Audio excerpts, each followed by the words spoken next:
Somebody. Bright as fuck right here. Yeah.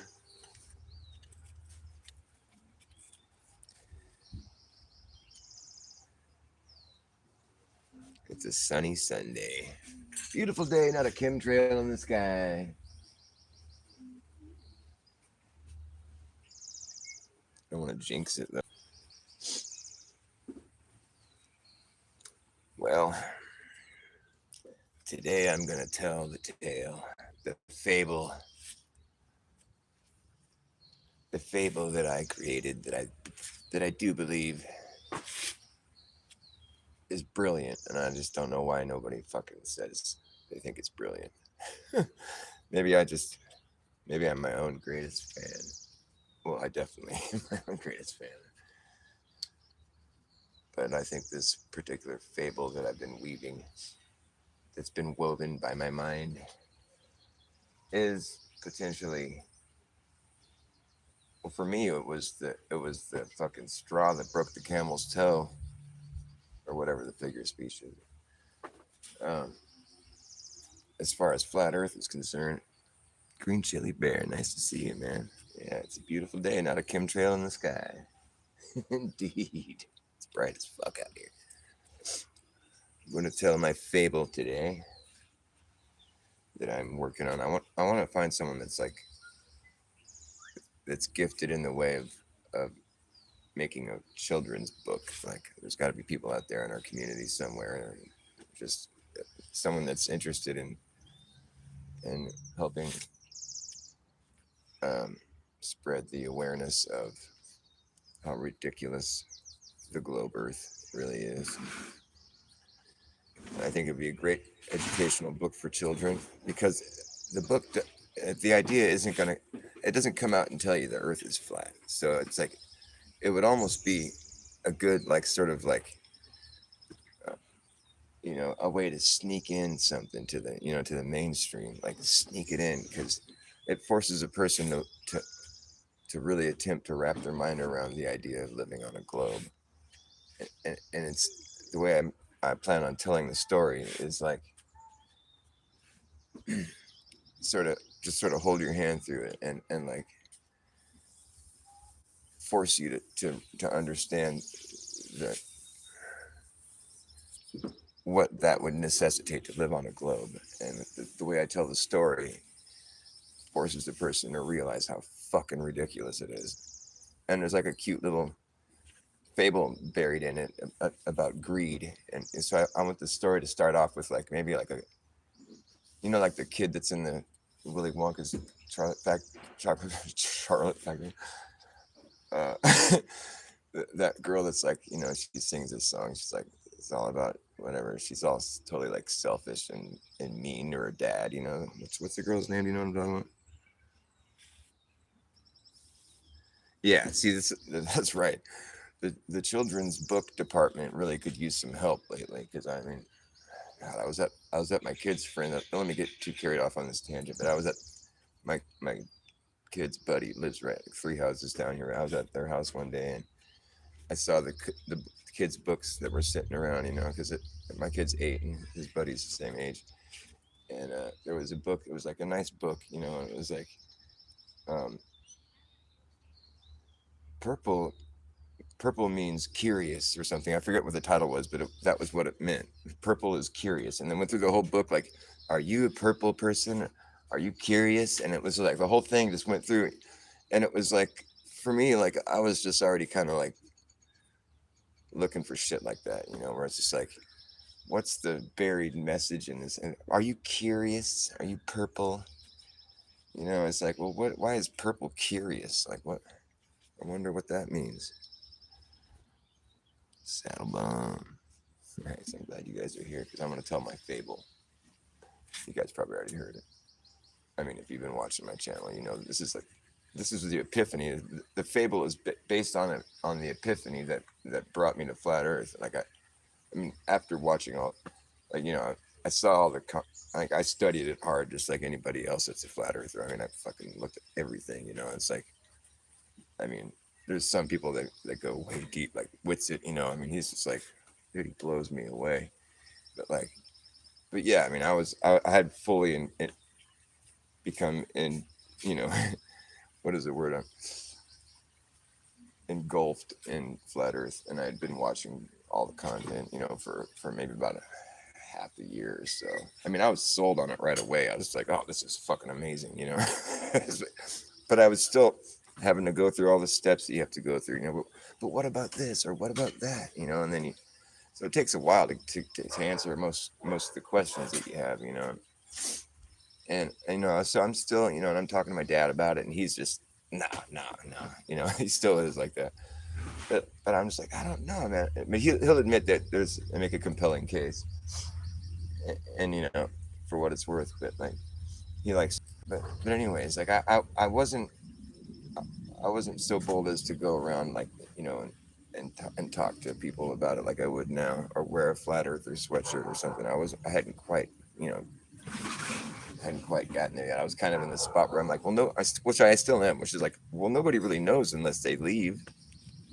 And you know, the people that leave, you know, they put on these pretty cheesy presentations where it's like you're pretty much forced to just be like, well, they obviously didn't leave because this is a fraud. You know, I mean, if you just pay attention and you watch the, you know, I mean, it's been pointed out numerous times. I don't care if they got something flying around up there that's on schedule. You know, that doesn't mean that these people like in harnesses are with hairspray and harnesses and are like legitimate or something. And it just so happens that the only people on Earth that have actually left Earth that could shut this conversation down once and for all haven't bothered joining in the conversation for like, it's been like 9 years. They're just kind of like, doo-doo-doo. It's not like a quiet little thing anymore. There's like famous people getting up on the world stage being like, the Earth is flat, basically calling all astronauts liars, you know. And it's like, nope. They're just like, oh, we're just, what? I didn't hear that. It's like, dude, you guys are being called out in a major way, and you're not gonna fucking stick up for your fucking.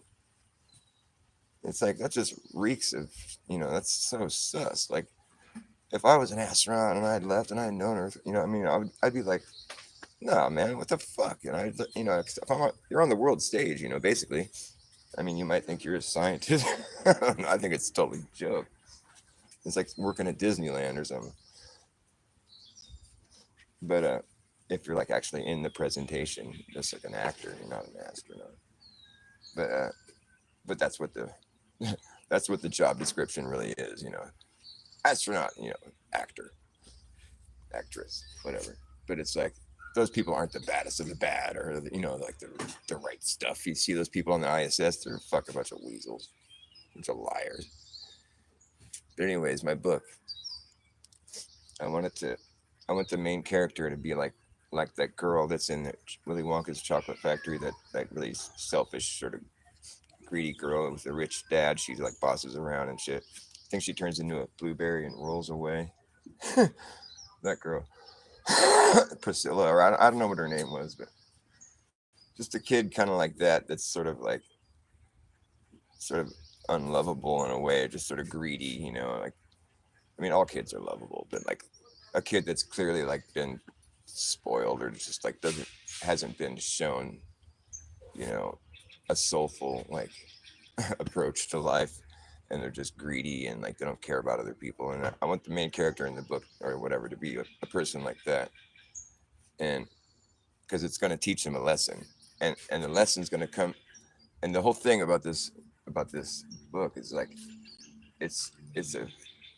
I want it to make flat earthers, you know, but you're going to be forced to just make that leap yourself. I'm not even going to say anything about flat earth in the book.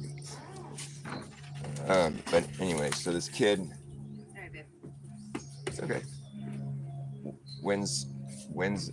Maybe, I don't know how he's going to win the lottery, but maybe he'll be at like a fair or something, and there'll be like maybe some like little like stand where there's like a rabbit or something to represent the rabbit hole. But like there's some magic thing that happens where like the kid wins the concentric circle lottery. You know, concentric circles is like something you would learn about in kindergarten or first grade, or maybe a little bit older. But like, you win the concentric circle lottery, you know, and it's all, it's, you win. You're like, what the fuck is that? Good morning, guys. Howdy. Good to see you, James. Have a nice walk. Thank you. I will. You too, man. That's great. Nice talking to you. The kid's cute. Okay, so like the kid wins the concentric circle lottery. It's this big deal. Like, what? What the fuck? You know? And it's like, maybe the kid doesn't say what the fuck. But, tell me if you're getting bored. I'll play my guitar. No, I want to tell the story. So the kid wins the concentric circle lottery. What the fuck is that? And so the person who tells him he wins is like this magic person that's that's basically like, okay, this is what this, I'll show you the rules. It's just like, do you want to play the game? I mean, you won the lottery. Basically, you're gonna you'll be rich. Basically, if you say yes. Maybe that won't be what's said. Are you okay? Hey, are you all right? Yeah, it's fine. Oh, okay. Okay. So maybe I won't say the part about being rich, but it's like it's implied that you're gonna. I mean, that most greedy people are gonna want to win this prize. You know, it's like, you won the concentric circle lottery, and here's the rules. Draw a circle on the ground, and you own that property inside that circle. You can draw a bigger circle around that circle if you want, and then you'll own that much more property. What you can't do is you can't start going backwards. You can't sell off the property and just go backwards. You can only expand. Whoa. At first it seems like, well, that's kind of weird. But like, wait, I can just keep expanding. Shit, I'll be rich, you know? And it's like, are you sure that it's like, yep, that's the whole world. We'll just have to abide because you won the concentric circle lottery. You can own whatever you can just start wherever you want and just start drawing circles. So it's just a kid at the beginning, you know, he starts drawing circles, you know, before he knows it, he's got like almost a whole neighborhood, you know, and he's like collecting rent money and like, you know, he's getting rich already, you know. It's just like, maybe like within a couple of years, he's already like collecting bank, you know, he's like coming up. And the story progresses, you know, he's like, at a certain point, he's owning like entire districts, you know, and he's getting older. He's got like a crew of people that work for him, you know, and like he sends his fucking dudes out to go measure another circle. They're always working on another circle, you know. It's like they get back and they're like, okay, now this circle includes this district and this state and this, you know, and we're like partially up here into Canada now, and it's like, cool. So they're just like, you know, it turns into this big operation, you know, and he's rich. He owns like, you know, like large portions of real estate, you know, almost entire countries, you know, and it just keeps expanding. He's like, you know, at a certain point he owns like, you know, oceans, and he's like, and he's always got his team out there drawing circles, you know, and it's like a big team at this point. He's, you know, they got people like in all parts of the circle, you know, drawing it, marking out the new one, you know. They have to tell people like, hey, look, I mean, your house is now within this zone. That means you got to pay rent to this person now instead, or whatever. You have to forfeit ownership to your gas station or whatever, you know. It's like the story continues. Years and years go by, you know, and he's just acquiring. He's just a rich, filthy, rich, greedy bitch, you know. And, you know, he never sees the rabbit again or whatever. But like, and he just followed the rules. He never tried to like start giving it back up, you know. He just kept trying to expand. Didn't even think about it, you know.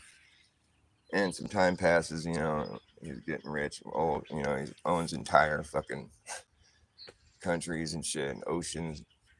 One day his team gets back to him, you know, his team of people that he has out there doing the next circle or whatever. They're like, hey, dude, got some kind of weird news for you here. I don't really know what's going on here. It's pretty fucked up. And he's like, what? It's like the first time he's gotten any bad news, you know. It's like, what are you talking about? They're like, there's something weird going on. We don't quite know how to explain it. what were the rules again about your concentric circle lottery? He's like, the rules were I own what's ever inside the circle. And I'm allowed to keep drawing bigger circles. That's what we just couldn't go back. We can't. And so he remembers the whole thing. He's like, we can't go backwards, but we can always expand. We can just, that's what the rules were. That's why I own everything.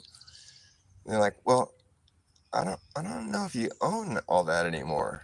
I think there's something weird going on, man. Because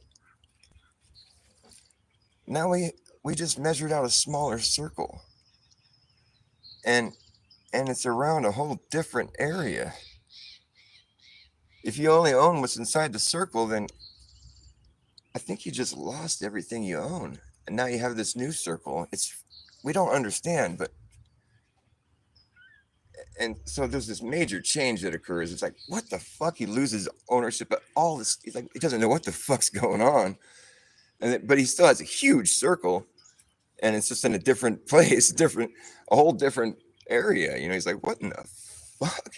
So he has to go and reset up his whole thing, all his fucking businesses, collect money from different people, and peace out to all the people that he doesn't own anymore. And it's like he's just got this new circle he's working in. He's like, I'll probably be back because I'm going to keep expanding. Obviously, I don't know what's going on. I didn't hear about this in the rules, but whatever. I still own hell shit. And he's got his guys out there drawing a new circle. They get back to him. They're like, okay, this is really fucked up, man. Because now the circle's even fucking smaller. He's like, what? Okay, the magic rabbit didn't say nothing about this. He's all, whatever, you guys probably fucked up or something. And, he just keeps on carrying on and just keeps his people employed, and they're like, he thinks we're crazy, but the circles are getting smaller, years go by. And it gets down to a point where it's like, he's in denial about it. He's just like, nah, he's still making tons of money. He owns hell.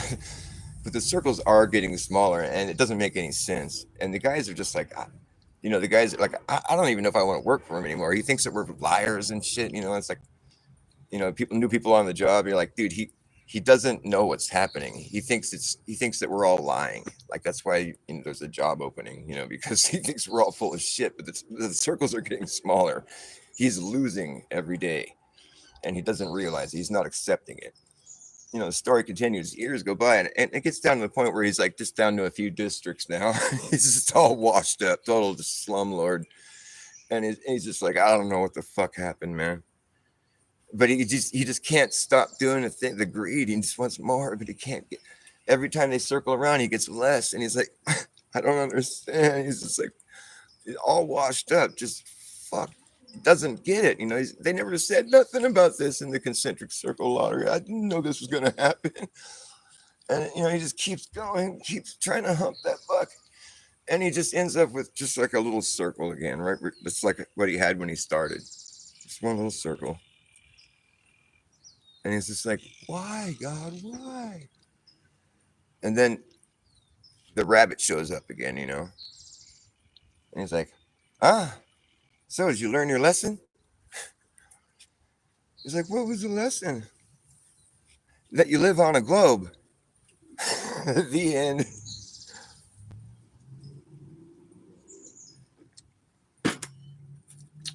Isn't that ridiculous? Wouldn't that be a great story? Like, you're forced to just like take that next step, which would be like, no, fuck that. The circles couldn't start. That doesn't make any fucking sense.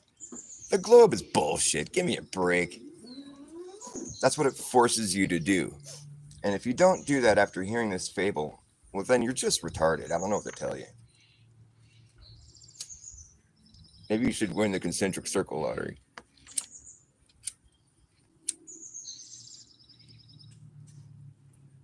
I happen to think it's brilliant, but I mean, I'll probably get no.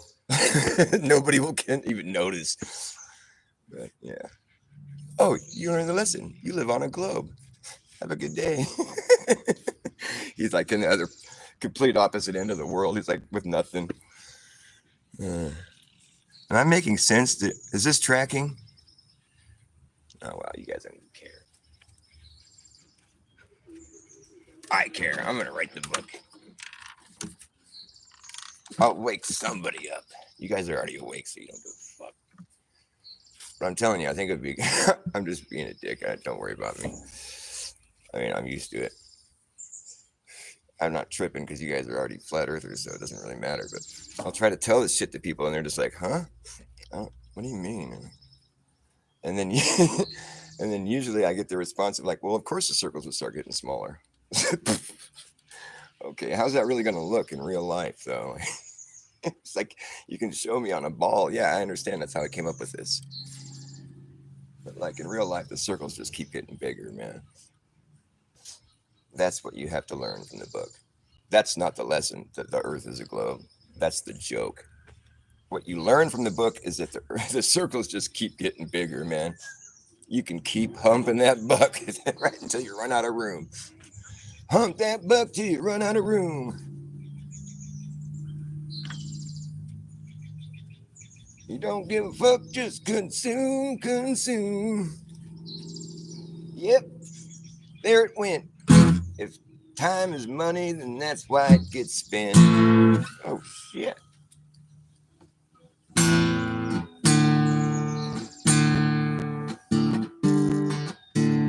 way out of whack.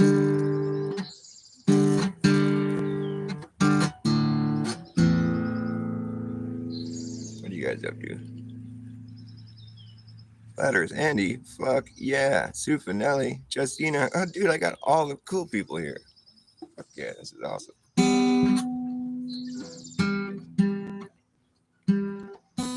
Can I show someone who's a cactus lover your cactus setup? Check this out.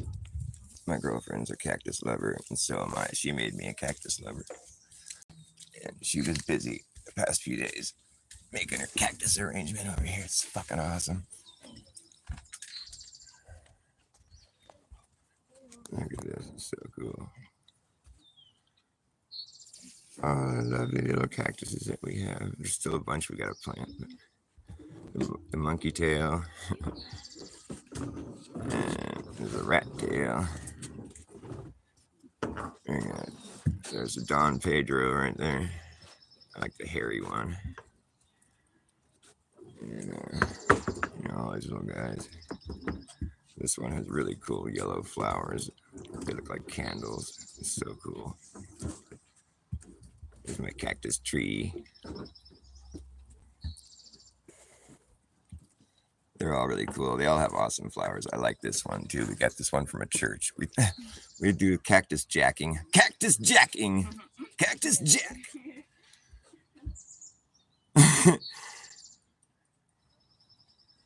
But don't tell anyone. Shh. Cactus jack strikes again. I jack cactuses, man. I don't take the whole thing, or just take part of it, so I can grow one too. Spread the love, I won't go in people's yards or nothing, unless they ask me to. I got a bunch yesterday from my friend. I went to his house. I'm like, damn, look at all these cactuses. Can I have some? He's like, yeah, go ahead. If you love cactuses, you get it, Otherwise, it seems like we're jacking people. We need to win the concentric circle lottery and learn a lesson. You live on a globe.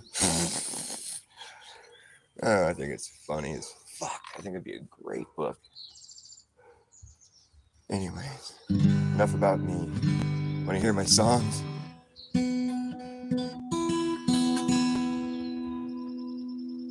I wrote something today. I was going to try to put it to music. I just finished writing it before I started my show. Yep, there it went. If time is money, that's why it gets spent and wasted.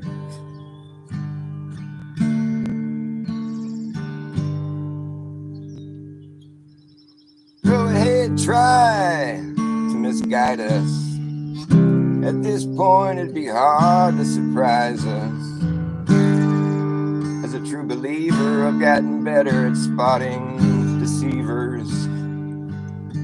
Speakeasy soft speakers, loud blowhard preachers, hecklers, sideshow class clowns, jesters, jokers, wild card tweakers. I can spot 'em. UN pyros, clandestine cloud seeders. Jump on the vaccine treadmill where the long arm of big pharma's Armageddon is. I can't read my own writing. Lost in the Holocaust of the Lord, lost in the crossfire of the Holocaust, lost in the new millennium Holocaust crossfire between a fake apocalypse and a real paradigm shift. And a real paradigm shift. A new frontier in its death throes, being exposed as the biggest grift of man. Vomit, comet, astronauts, harness hanging clowns with their low G hairdos and a hairspray can. The collapse of NASA and Disneyland. Busybodies and hidden hands, risky benefits, frenzy plans, half-ass scams, and unintended transparency. I can see it all from where I stand. Yeah, there it went. If time is money, then that's why it gets spent and wasted.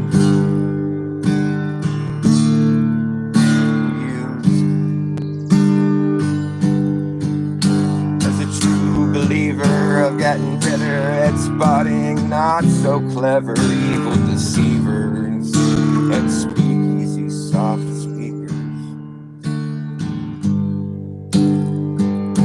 I can spot a loud blowhard preacher, a heckler and a sideshow class clown, spot a jester, a joker, a wild card tweaker, and a UN pyro. Clandestine cloud seeders, I can spot them all from where I stand. I can see the NPCs on their vaccine treadmill, while the long arm of big pharma reaches up there behind. The Armageddon, millennium Holocaust, lost in the crossfire of false apocalypse and a real paradigm shift. A new frontier in its death throes, exposed as the biggest grift of man. Comet, astronauts, and hairspray. No hair. Comet, astronauts, and harness hanging clowns, low G hairdos and a hairspray can. The final drift of man. The collapse of NASA and Disneyland. Busybodies, hidden hands, risky benefits, frenzy plans, half-ass scams, and unintended transparency. I can see it all from where I stand. Pretty much the only thing that we know to be true is that time catches up with you. Time catches up with you. It catches up with you. Time catches up. Look, here it comes. Yeah, time catches up with you. It catches up with you. Time catches up with everyone. After years and years, years and years and years of what appears to be research, dirty work digging in the earth, reworking things for what it's worth. It seems we found out that there's nothing to find out. You see, the fact is we don't know the facts. The fact is we don't know the facts. Because we've been acting like we do for so long now. It's really hard to backpedal with your foot in your mouth. So we're just kind of waiting for everyone to figure it out. One thing we know for certain, it's like 2 + 2. It's that time's catching up with you. Time catches up with you. It catches up with you. Time catches up, don't you know? Yes, time catches up. It catches up with you. Time catches up. Look, there it goes.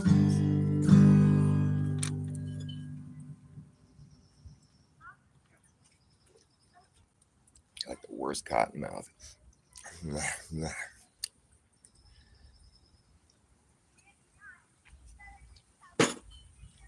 I think I could do something with that.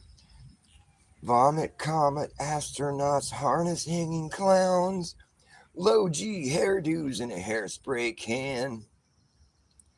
The collapse of NASA and Disneyland. Busy bodies, hidden hands, risky benefits, flimsy plans, and half-ass scams, unintended transparency. The vaccine treadmill and the long arm of Big Pharma's Armageddon. Lost in the crossfire, no, lost in the Holocaust, lost in the crossfire, the new millennium Holocaust, lost in the crossfire of a false apocalypse and a real paradigm shift. A new frontier in its death throes. Notice how I said a new frontier and not the new frontier. That's the Mandela effect. A new frontier in its death throes, exposed as the biggest grift of man. Harness hanging clowns, low G hairdos in a hairspray can. The collapse of NASA, Peter Pan and Disneyland. Half-ass hat tricks and flimsy scams.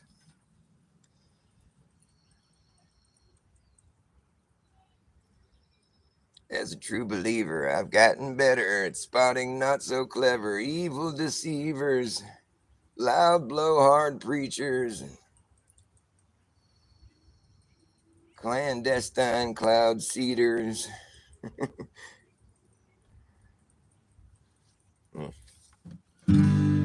Where were they going?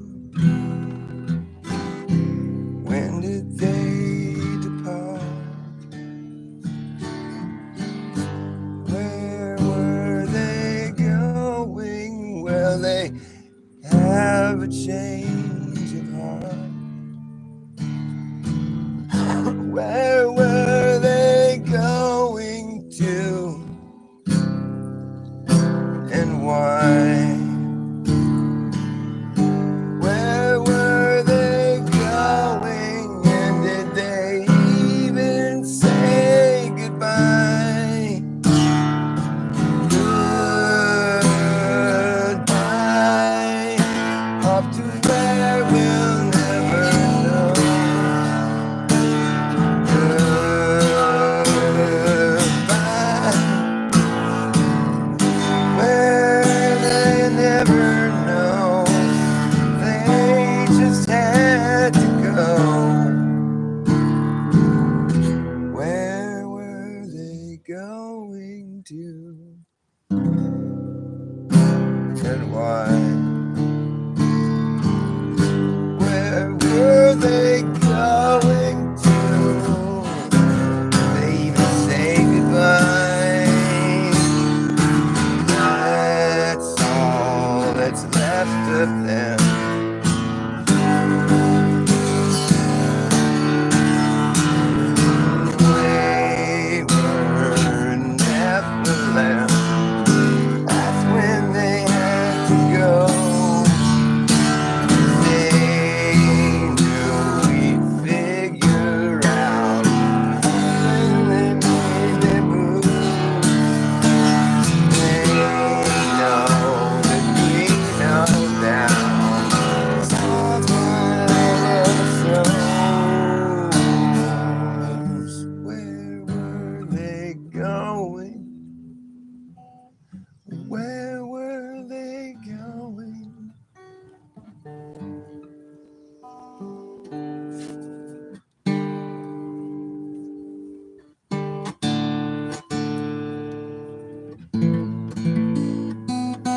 There's nothing left here for them to eat.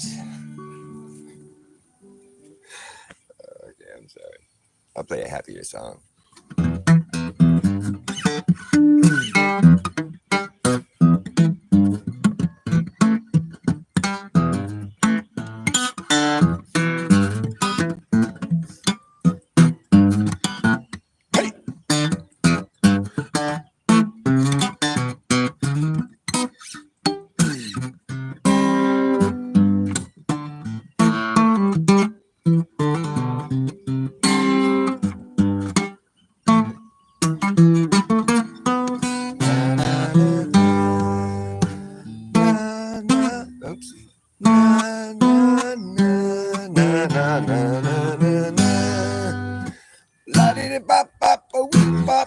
It all happens so fast. First you laugh, next thing you know, everyone claps. It's the end of the show. You're just supposed to know where your hands go.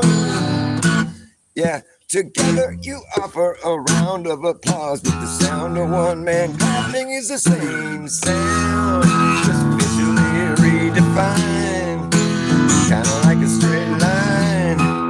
It's visually redefined, kind of like a straight line.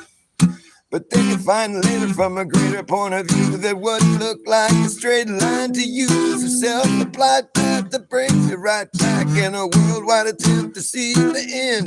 But there ain't no end. There ain't no beginning. There ain't no end. There ain't no beginning. You see this line, it seems to me to be quite seamless indeed. It's almost meaningless. It really don't seem to mean that much. You can't even see where the ends touch. Skipping through the beat of a redundant drum. Yeah, skipping through the beat of a redundant drum. It comes in on the one and the offbeat due to the continuum being ripped. Yeah, skipping through the beat of a redundant drum that comes in on the one and the offbeat due to the continuum being ripped. Repeats and repeats and repeats. It repeats and repeats and repeats. Repeats, repeats, and repeats. Till I have each nuance interpreted in a response that is quite clever.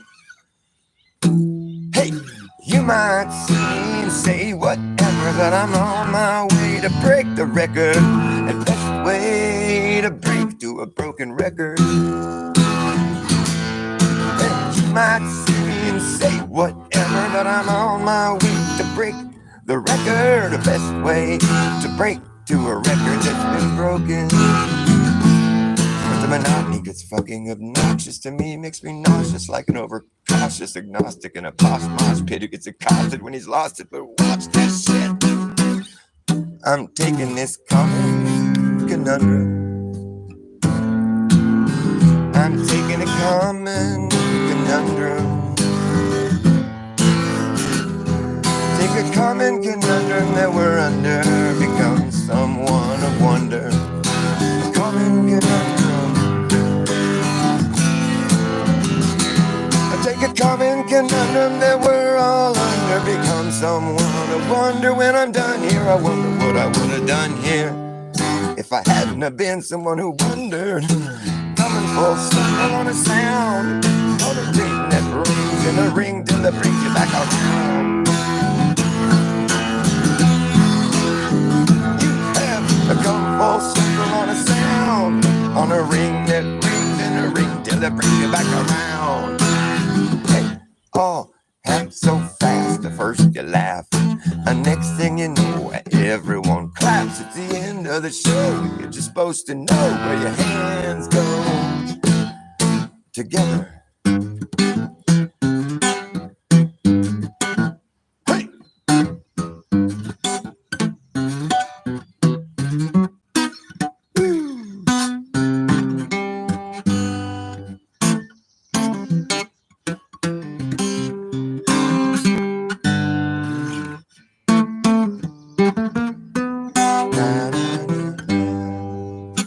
Na, na, na.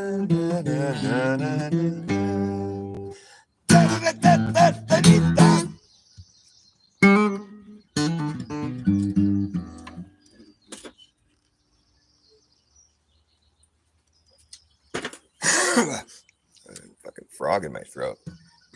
You might see me and say whatever, but I'm on my way to break the record. The best way to break to a broken record.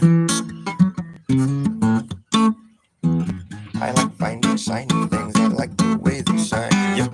I like finding shiny things. I find them all the time. Yes, I find those shiny things and make them mine. I like those shiny items. You can buy them at the store.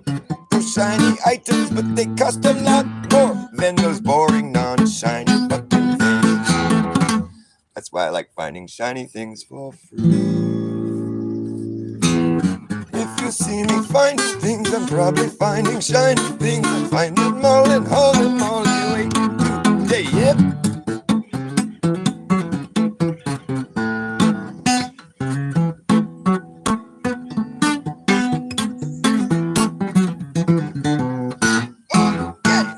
Now if you see me finding things, I'm probably finding shiny things.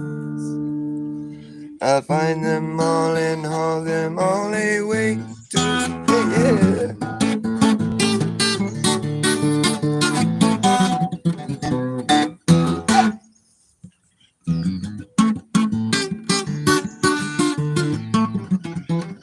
That's too hard.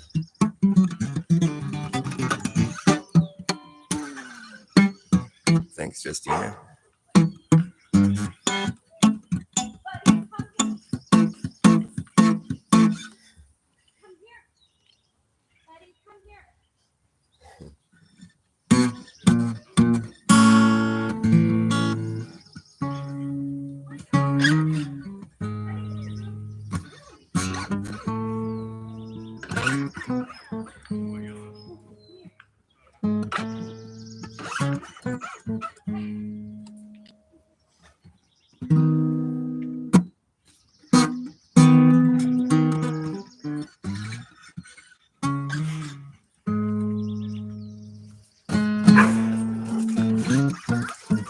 Hey, James. Look out for the dogs.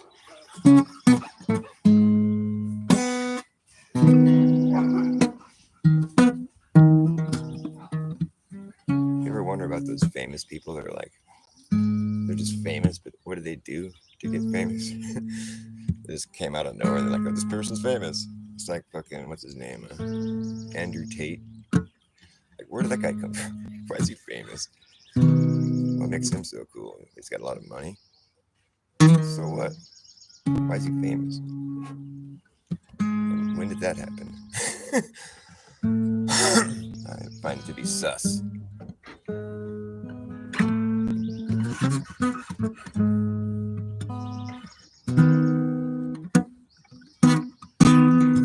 I want to make a name for myself and psych everyone out, achieving popularity in this pop culture these days. But I just want to be famous for faking my fame, getting all the acclaim of the next lame brain on the next lame name brand. Yeah, but me, I'll just stand for nothing, and all the clear channels can keep my static. I know it sounds to be a bit dramatic, but you don't have to panic. I'm just not some jackass wannabe, and I'm not as vain as John Wayne. You won't hear me complain. I'm gonna move to Penny Lane, so I plan to be unashamed.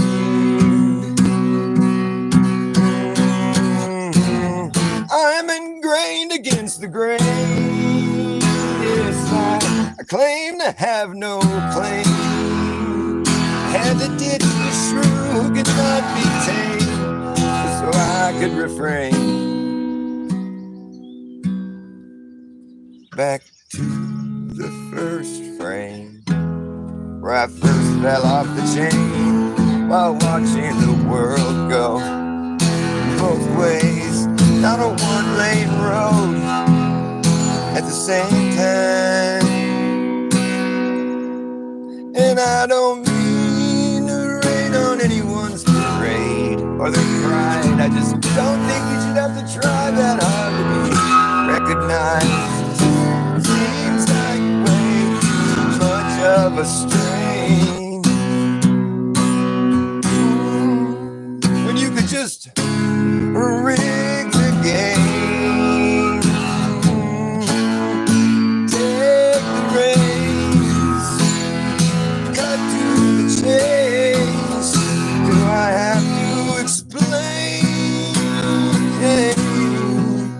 I'm just famous for faking my fame. It seemed like fair game.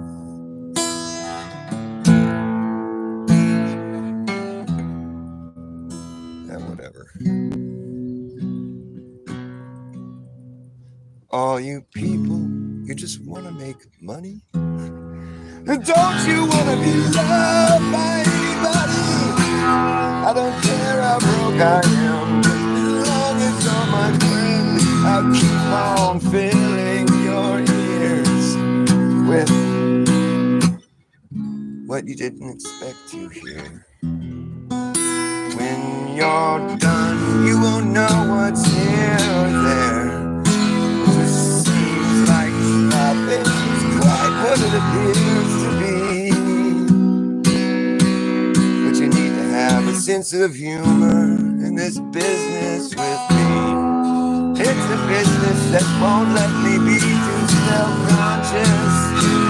And I know it becomes obnoxious, but just don't take it personally. I hope you don't get offended by my remarks. Like to keep my people in the dark. That way when I fire up a spark, I look like a hero. Yes, I'm just famous for being famous. You don't know what my name is, you're out of the loop.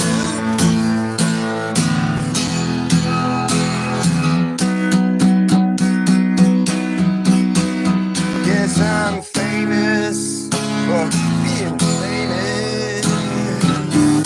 You don't know what my name is, 'cause you're out of the loop. I flew the coop, I flew right through the loophole.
Thanks for tuning into Dr. Bass Ackwards and my Bass Ackwards antics.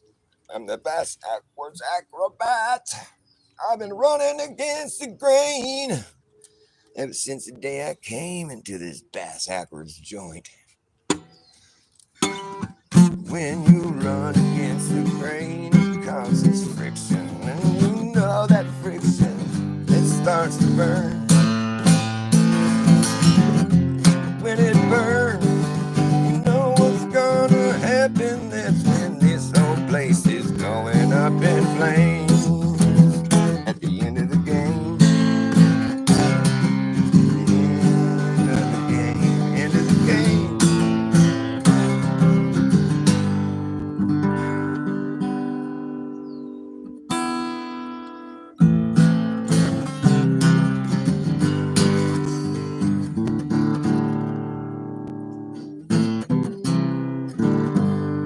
The end of the game.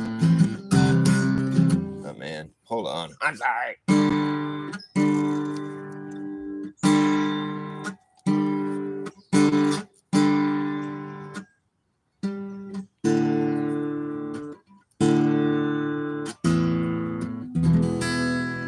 I've been running against the grain ever since the day I came along. That's the song that I sing.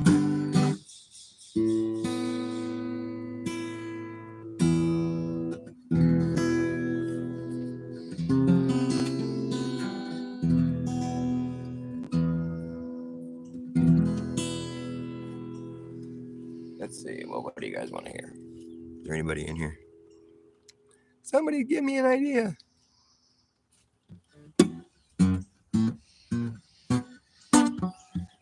I wrote this song in response to Gay Pride Month. Because it just so happens to be that's the month I was born. Thanks, make my month gay. Fuck you. Of course it's gay month. It's like, it's my...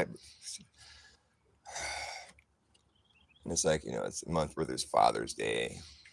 It's a month where it's my first son's birthday. You know, it's just like so gay.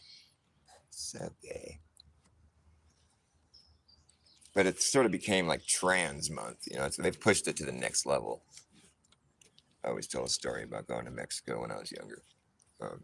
Because they have like these little money exchange businesses that pop up they're everywhere because people go, they're tourists, you know, especially when you're closer to the border. Because they come over and they need to get Mexican money to buy things. So there's little money exchange places everywhere, like little mom and pop places. But every single one of them it says on the front, money exchange. But it's just the dollar sign, exchange. So everywhere you look, you see the word sex change, but like money, sex change.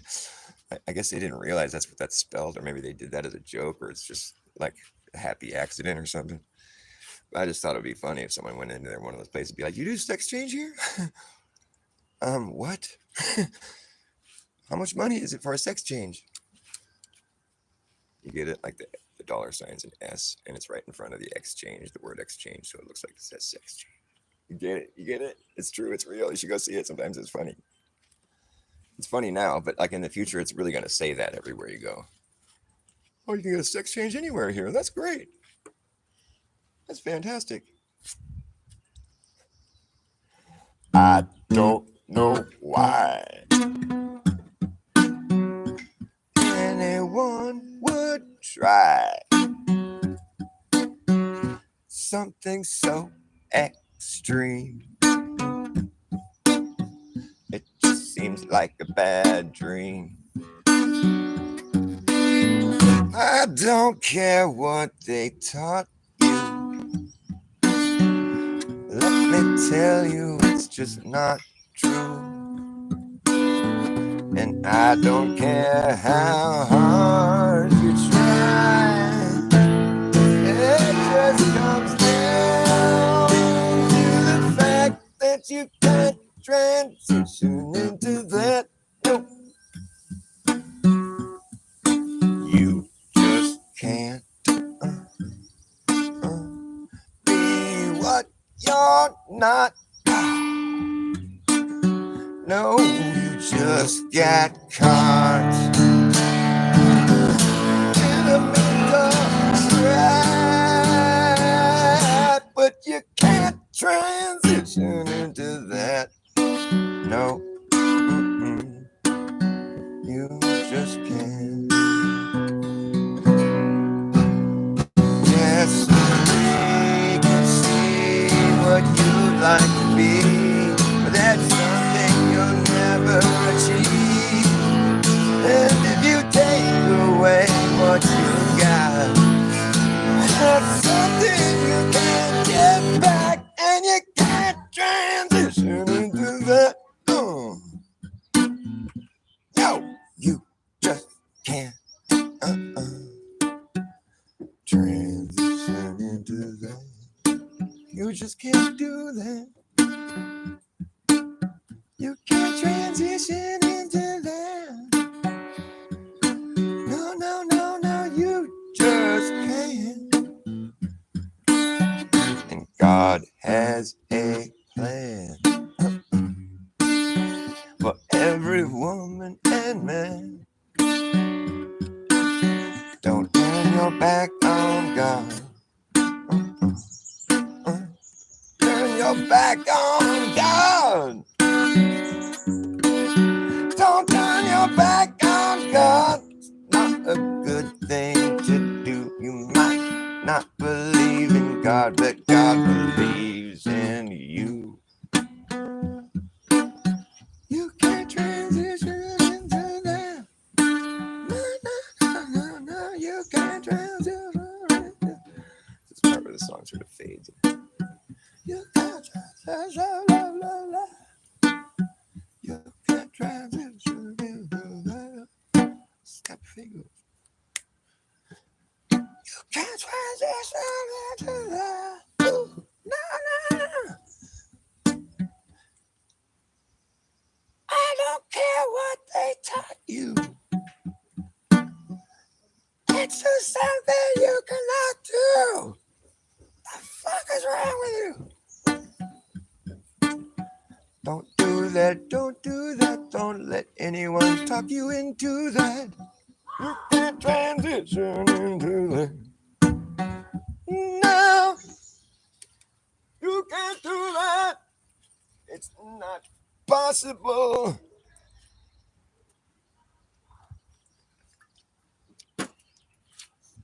What else is in my book? My dang book.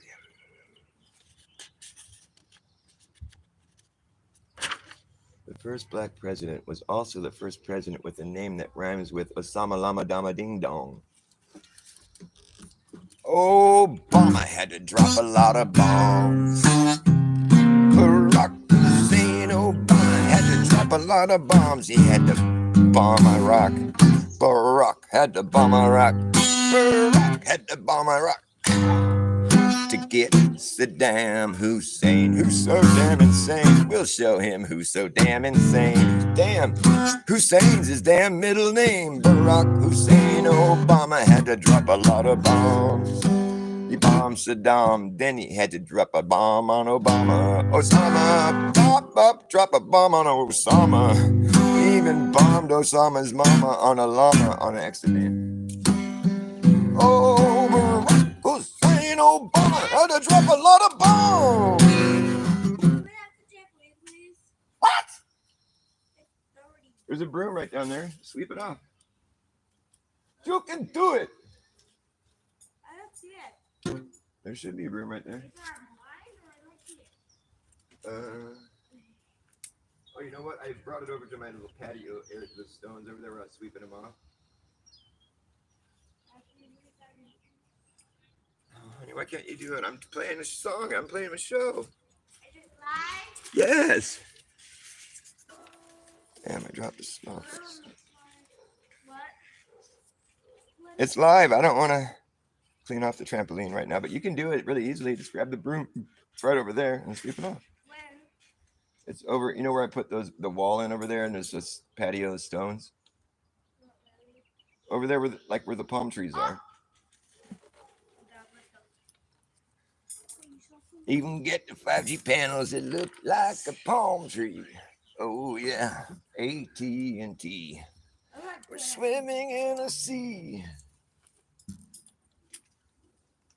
If you get the broom, I'll sweep it off. We're swimming in a sea. Ooh la la la, ooh la la la. Swimming in a sea. Ooh la la la la. Swimming in a sea of directed energy.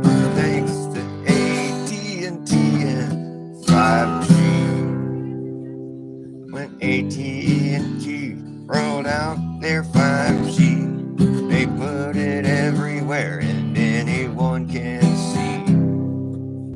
It's at the park, at the playground, radiating all around. At the local farm and drug, you'll see it up above. At the club, at the bar, wherever you are. If you look hard enough, you know you're gonna find the stuff. Swimming in the sea, la la la la. We're swimming in a sea, ooh, la la la la. Swimming in a sea of directed energy. Thanks to AT&T and 5G.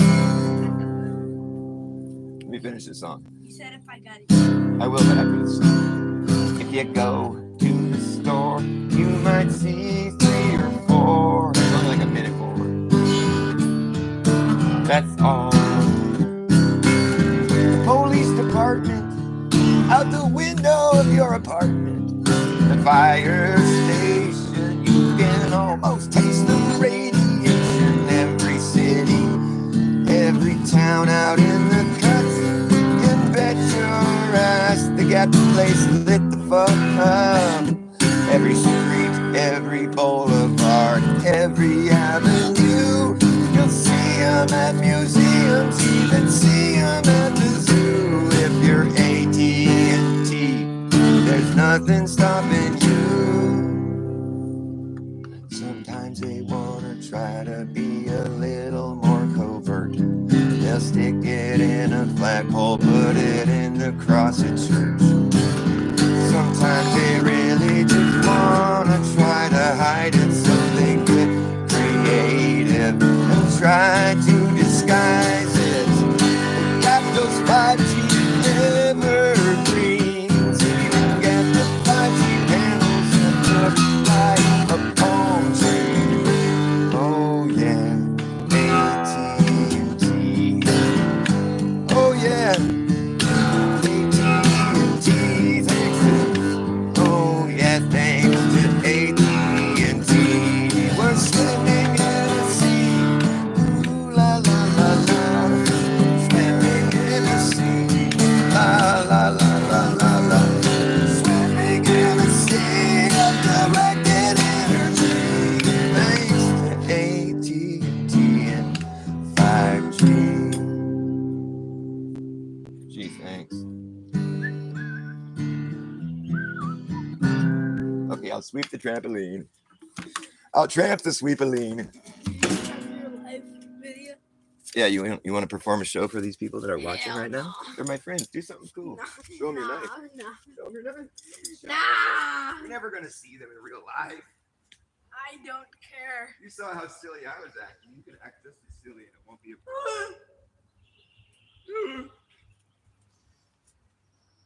Wait. Show them your knife. It's cool. I like it. Kunai.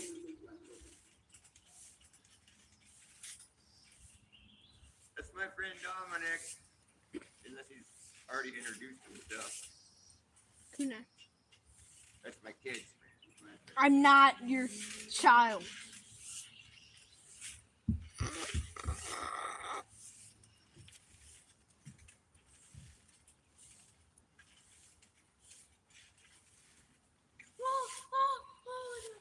What happened? My man just forgot his shoes. No, I couldn't find my shoes. And then go to blow up. And act like I don't know. Okay, I sweeped out the trampoline for you.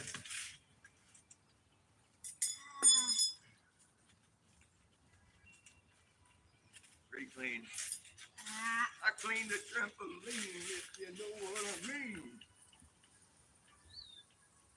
You could show them the kunai if you wanted to.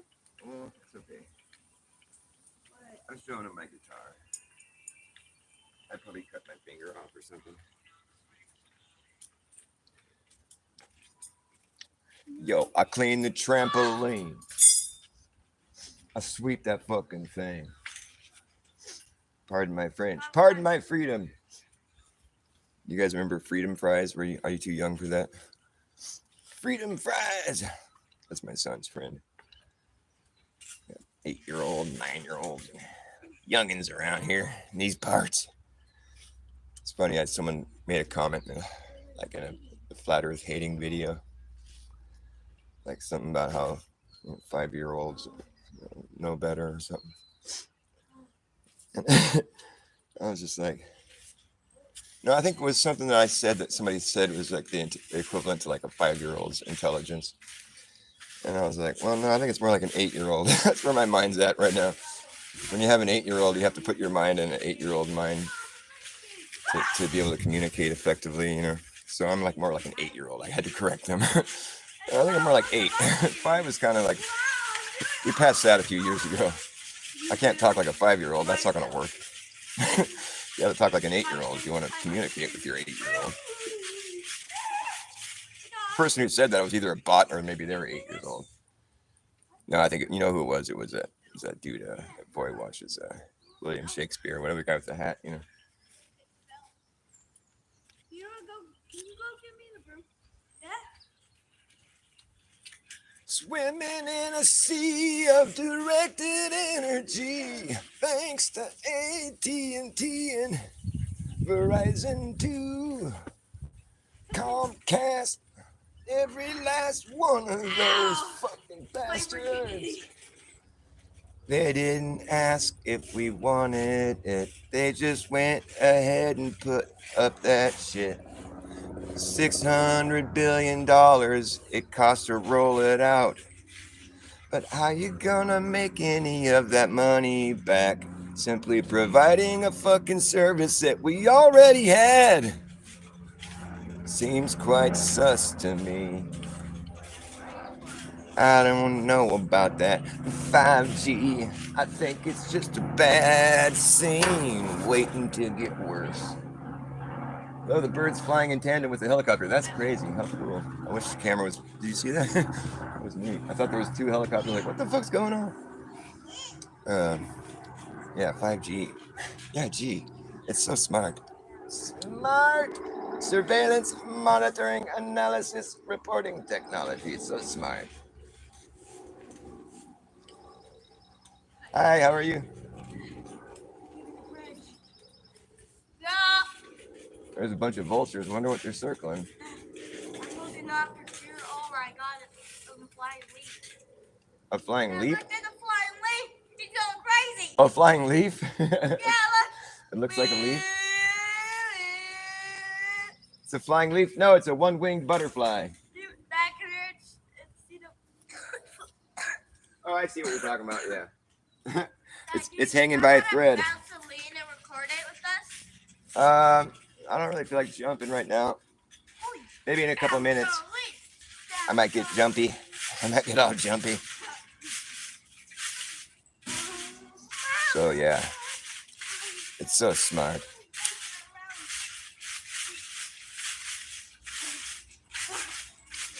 Is it just me, or did technology kind of stall out about 20 years ago? Like we were given the cell phone and that was about it. I mean, there's been like, advancement. It's like retina, scan. I wouldn't call that an advancement, like a good thing or something that I've even bothered to use. We got given cell phones about 20 years ago. And they didn't really even improve all that much. The phone I had 20 years ago was like one of them razors, It was dope. I had the bright hot pink one, a flip phone. It was like 2005 maybe.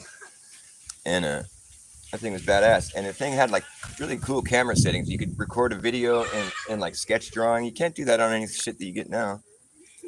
And like fucking, maybe you can. I don't know, but it's kind of hard to find. I've wanted that ever since then. I haven't been able to get that. And then also, that phone never died. I had to charge it once in a blue moon. It was like it would last all week. I could go camping and it would just be like still have most of its charge at the end of the fucking trip, you know? What the fuck? I mean, I didn't even think nothing of it back then. I thought that's how it was supposed to be. Hardly ever died, you know? I just like, I'd be gone from, you know, I'd be doing stuff. I'd never charge it. You know, I'd remember to. It hardly ever died is what the thing is. And it never ran out of memory. I had the same phone for like 3 years. I loved that phone. Fucking, my friend painted it black one time when I wasn't looking because he hated that I had a pink phone. So I went through the trouble to take a razor blade to scrape all the black paint off of it. It was all fucked up looking. That phone, dude, it's like it never died. It never ran out of memory. I had it for years, and I was like busy back then. I was like busy. I had a lot of people on my phone book, a lot of, and I took millions of videos. I was always taking videos, and like I never ran out of storage space. Never died. Never fucking. You know what I mean? It was like I haven't had a phone like that since. This phone dies twice a day, and I charge it all the way up. Runs out of memory if I take a fucking half-hour-long video. It's toast. It's not recording shit. So it's like I'd even go so far as to say like the technology is sort of like digressed. They're like, wait, we could charge for all these perks they get with their fucking long-lasting battery life and their cool video filters and storage, infinite storage space and durability, and we could charge for all those conveniences, because the convenience is having a cell phone. All the other stuff is like we could charge more and give them less. Brilliant plan. But the reason I mention this is because technology didn't stop progressing. We just stopped knowing about it. And I mean, I think it's always been like that, obviously. But I mean, I think as far as like, there was a big, I was born in 75. So it's like, I remember when there wasn't a computer, and like, I remember when computers came into the picture, and it's like, it's before there was email. And I grew up without a TV. We didn't even have a TV in my house until I was like, I think I was like 8 years old when we finally got a TV, but we didn't have cable, so we couldn't watch anything on it. I just used it for play video games on. But, like Atari, Pong and shit. But like, I watched that whole thing happen in the course of my life where it's like, it's like it happened within like the course of like 15 years or something. Like I remember being in high school and computers were becoming more mainstream. Everybody had a computer, anybody that had money had a computer, it was like the Apple II was the first one I remember getting. Because we live near Silicon Valley here, and Steve Wozniak is like, his kids went to the same school that me and my brother went to. His kids are younger than me, so my brother went to school with them. And because of that, he got free computer training. He's like a total tech wizard. He's like a senior software engineer at fucking Tesla and shit. He knows some cool shit, man. My brother's smart as fuck. But Steve Wozniak gave him personal training, And like, Steve Wozniak, I've been to concerts before. Like Steve Wozniak owns like a box seat at Shoreline, one of the best seats in the whole amphitheater, Mountain View, and he owns the 8th row of seats. So like I used to get tickets to shows. I'd go see Grateful Dead, in concerts there, and I'd get free tickets to go sit in like the best seats in the house. And one show I went to, I think it was a Grateful Dead show. Maybe it was Eagles. I think I went and saw Eagles, and Steve Wozniak was in the box seat with me. Remember, he was playing like a little Game Boy video game the whole time. He's such a dork. I'm like, look at this clown. I mean, it's a pretty big box seat. There was a ton of us in there, but like, I remember being like, that's Steve Wozniak. He's playing Game Boy. We're all like dancing and shit. He's playing a video game. But like, so we had computer. Like my family never really had a lot of money or anything, but we did have a computer. Because of our connections. I got the free tickets through my brother and my mom, because my mom worked at the school that that his kids went to. I don't know why I was talking about all that, but yeah, because I watched the whole thing happen. It's like I took a basic computer programming class in seventh grade, I think, or maybe it was 8th grade. But I was learning how to program a computer, like if this then that, go to there, and all this kind of shit. Coding. I was learning coding, and like it was fun. I was having a blast with it, and I was just making little games and stuff, like where the person would enter something, and then I would you teach the computer to. It was like, you know, basic computer programming that I was learning, you know. But then I just dropped off after that. I didn't pursue that. I mean, I could have been like a coder, because I mean the computers were progressing so fast that the stuff I learned was like obsolete. Although it's still the same idea, you know, if this then that. That's basically it. Ones and zeros. That's like computer programming in a nutshell. But I thought somebody was crying, but they're laughing. Okay. But yeah, it was all within the course. Like I remember by the time I graduated high school, I think there was pagers. I think I had a pager. So I was slinging pot, you know, it was my hustle back then. So I had to have a pager. And I think there was pagers when I got out of high school, but there wasn't much cell phones. I graduated in '93. Sorry, my ears keep popping. It's driving me nuts.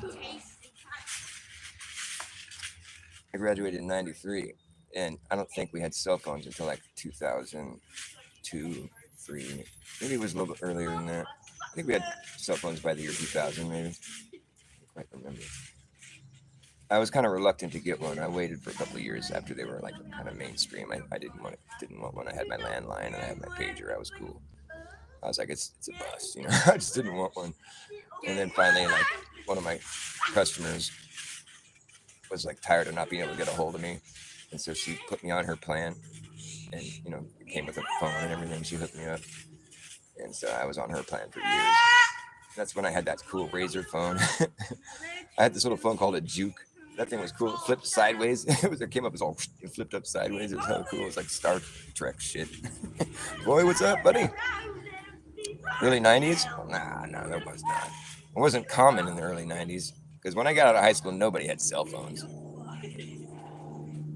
I got out of high school in '93. So we were getting there, you know, but that wasn't like a thing that people had when I got out of high school. But I like I said, I took a long time coming to the party when that one. I had my landline at whatever house I was renting. That was good enough for me, and I had a pager. I didn't feel like I didn't want people to get a hold of me when I was out running around, you know. It's so funny. It's such a different mentality. I watched the whole thing come, you know, like email and all this shit. Like, you know, before there was email, like, what did people do? And you could just call somebody. That's all you really could do. It's funny. It's a whole different world. But like, watching all that shit pop off within like 15 years, just exploded, you know, and then just dropped off. Like nothing really that fancy has come since the cell phone. I mean,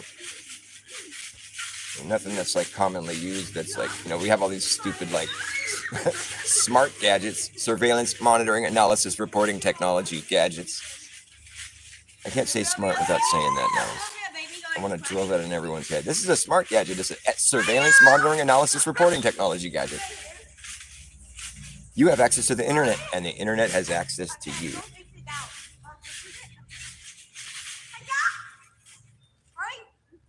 Oh, my ears, man. I wish it would stop popping. Stop, pop!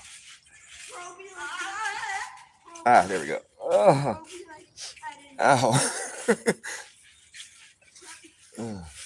I used to get like an ear infection, or what seemed like an ear infection, every year.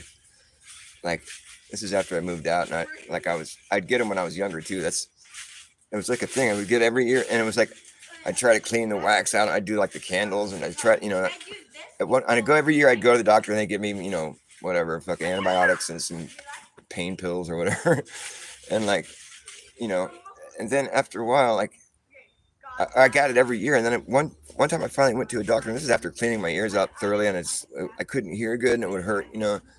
And I went to this doctor that was like the one cool doctor. I'd been going to the doctor every year for fucking, like, I don't know, like 10 years or something. This was in my 20s when I finally met a doctor that was like, that gave a fuck. And I went down, and his name was Dr. Lipshitz. It was spelled Lipshitz, Dr. Lipshitz. I'll never forget that. I'm just thinking to myself, man, that's rough, dude. It's just rough. But he was a great guy. I got to give him props. Dr. Lipshitz, man. I want to find that doctor, because he actually gives a fuck, and he knows things. He's not just trying to give you a bunch of pills.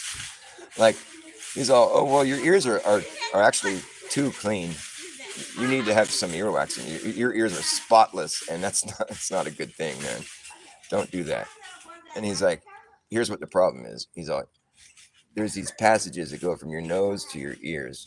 And like, if I take it, you've had a cold, you're probably blowing your nose. And yeah, every year you get the cold.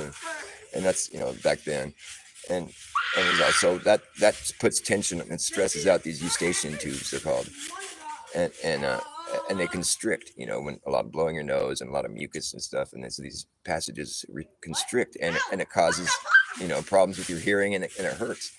And he's like, but there's, I could give you antibiotics and stuff if you want. And that, that actually does help clear up the congestion and everything. But it's like, what you really should be doing is just exercising those tubes. And this is how you do it. You plug your nose and blow it, I was like, whoa, are you sure?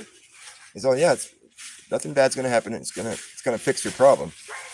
It's like, all right, because I'd never done that before. It just seemed like, well, aren't my eyes going to pop out or something? Like, why would you do that? And he's all, no, trust me, it's okay.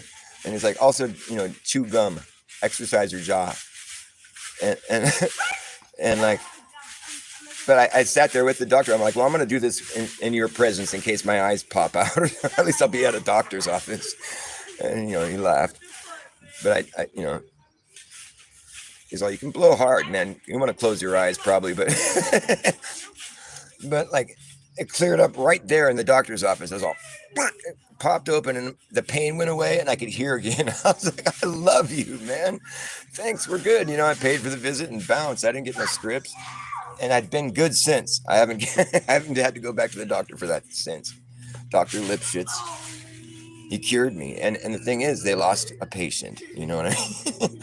They lost my yearly, a couple $100 I'd spent on farmies and fucking visits, because there wasn't actually a doctor that gave a fuck. And his name was Dr. Lipshitz. And this man is Dr. Lipshitz.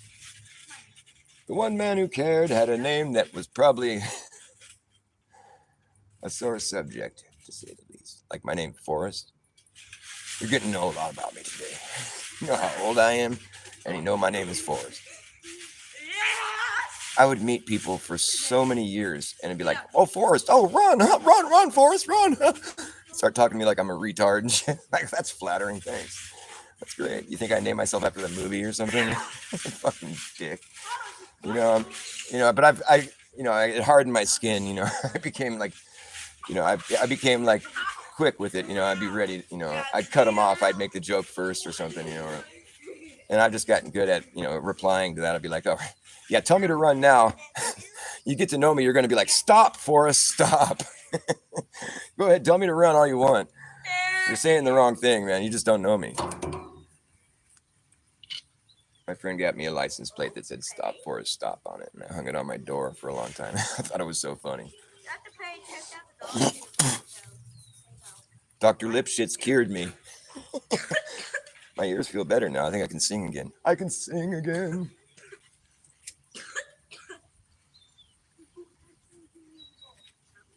Thanks to Dr. Lipshitz and his genius medical advice. I give medical advice on my channel, but just the kind that helps you, not the kind that kills you and stuff. I'm like, I'll save your life. I'll be like, don't you dare get another jab. Never let someone put a needle in you. Unless you're diabetic and it's like a life or death fucking kind of situation where there's blood transfusion, but just don't come. That's not natural. It's not something you need to do. It's not about health. There's so many things wrong with it that it's just like, it's pointless to even start talking about it. Just use your fucking common sense. Do you trust Big Pharma? It's like the triumvirate of honesty during the pandemic. It's like, Big Pharma, the government, and politicians are all telling you better go down there and do it. It's like, really, all those honest entities that we've always trusted that have never once been honest about anything at all. The media, give me a break. People just got so scared the year the flu disappeared. Where did the flu go? Do you know? Did it fly away or did it just change its name? Where did the flu go? Do you know?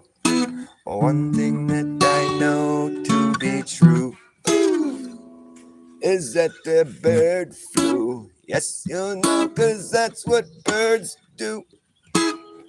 Did the flu fly too? I don't don't know. Where did the flu go to? No, where a flu could go. Well, the bat flew, the bird flew. Yes, they both fly. Did the flu fly too? I don't know. They flow, they fly, they flee, they flew, they flow out your window. I think I know where the flu went that year that it disappeared. I'll tell you what, most people think it just had a different name, and that's probably what they would like you to think. And I'll tell you the whole reason that we have a flu season. It's because people go to their yearly doctor visit to check up to make sure they are nice and healthy. And the doctor says, hey, you NPC, sit down right here and I'll jab your arm. 'Cause the flu is really bad this year, and we have this shot that is really close to what it's supposed to be for the thing that we think is learned. And I don't know what's in this shot, but I've been told it's great. So here you go. And then the people go home and they get sick as fuck. And they're like, thank God I got that flu shot. It would be so much worse. Oh, boo-hoo, the boo-hoo flu. The boo-hoo flu, the Wuhan flu, the footy-footy-doo, the Wuhan wiggle.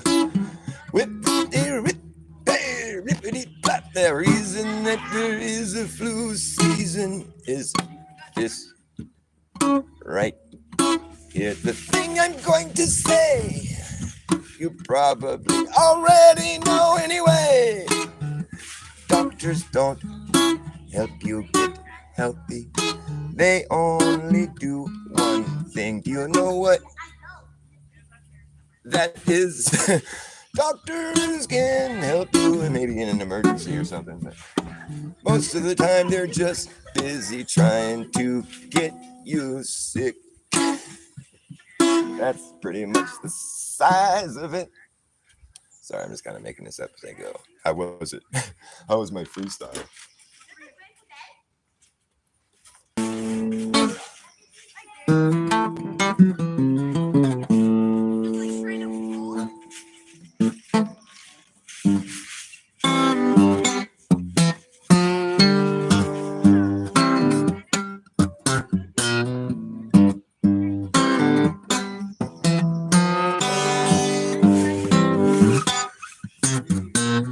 Merry run around, sailing up and down, looking for a shove in some direction.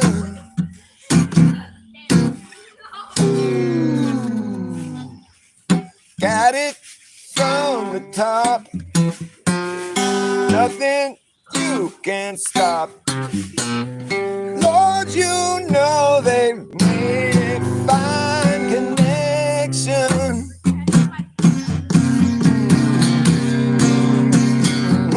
Ooh, they love each other. Lord, you see that it's true. Lord, you see that it's true. Lord, you can see, Lord, you see that it's true. They love each other, and you can see that it's true.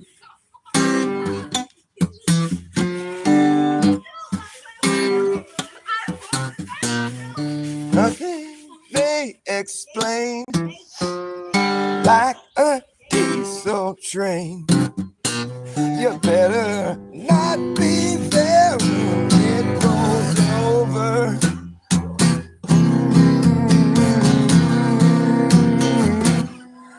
Whew. when that train pulls in. Won't know where it's been.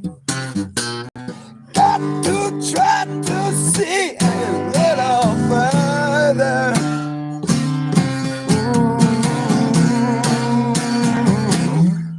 Ooh, they love each other. Lord, you can see that it's true. Lord, you can see that it's true. Lord, you can see. Lord, you can see that it's true. They love each other, and you can see that it's true.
Well, he could pass his time around some other rhyme, but you know he chose this place beside her.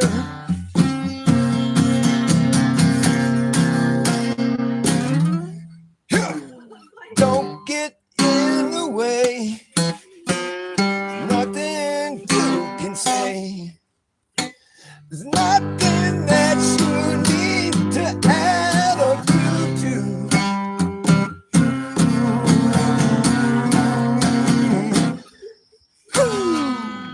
They love each other. Lord, you can see it's true. Lord, you can see it's true. Lord, you can see that it's true. They love each other, and you can see it's true. They love each other, and you can see that it's true. Woo, yeah. Lord, you can see that it's true. They love each other, and you can see that it's true.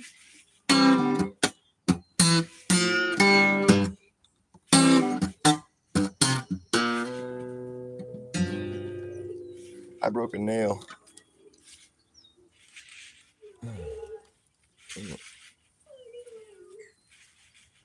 You guys doing sit-ups? Doing harsh training down there. Wow, look at you go.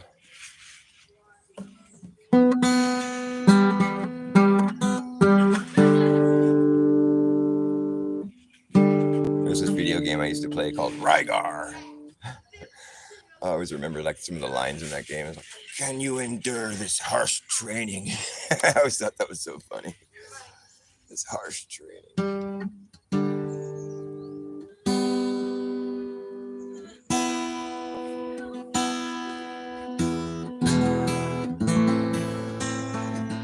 What do you guys want me to play?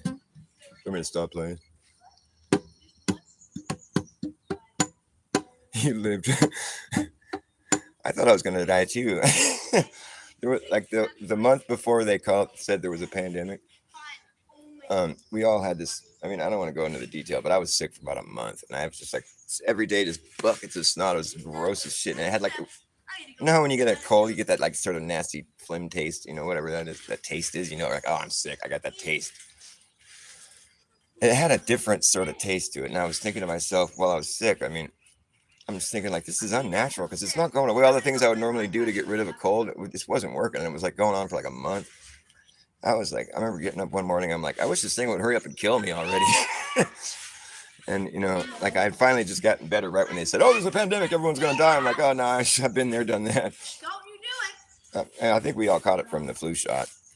I didn't, you know, I'm just saying, I think the flu shot's contagious, whatever it is. Because people get sick from it and the people around them get sick. It's like parasites or whatever, bacteria or something that you expel. Maybe that's just a theory. I can't prove it, but that was my experience. Anyways, I suggest that you don't get those because they don't keep you from getting sick. They get you sick, and then you're thinking, "Well, it must have been a lot worse." Good thing I didn't. Good thing I got that. Yeah, it's a fucking evil ploy, and people are still doing it even after all that big fucking debacle. Is that the right word? Hi. Oh, hi. Oh, how?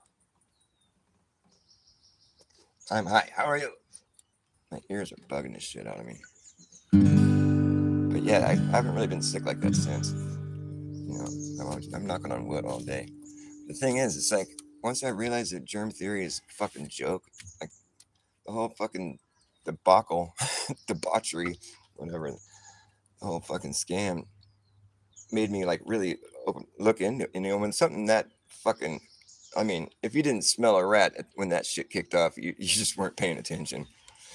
You know, there's something dark going on right now. And so I was forced to look deep into the whole medical industry. You know, I hadn't looked at you know, I hadn't really done a deep dive into that. I knew it was corrupt and dark. And I think that's kind of why I wasn't looking into it, because I'm like, I just don't even want to know. But yeah, now I'm a total fucking anti-vaxxer, anti-fucking pharma altogether. You know, I'm just like, I wasn't before.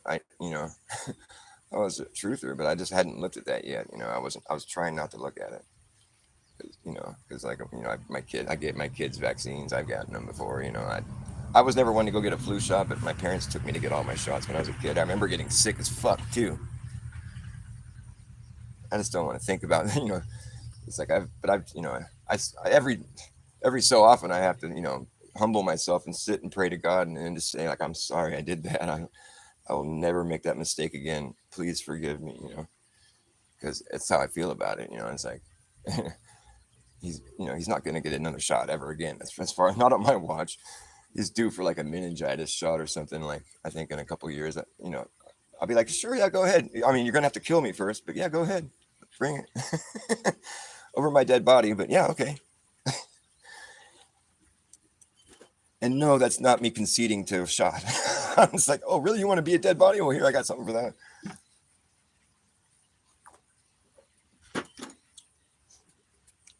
I'm just so baffled. He's dropped dead. I don't know. So baffled. So baffling. Especially because it keeps happening everywhere. It's just so baffling. I'm baffled. Baffled about what? I don't know. Nothing. There's nothing baffling going on. What are you talking about? I don't even know. He died from suddenly. Oh, was it unexpected? Oh, well, no. It was expected, but it's suddenly. So we should just put suddenly on it, not unexpected suddenly? Yeah, just suddenly. We expected it. And he didn't do anything about it? Go ahead and put unexpected. That's fine.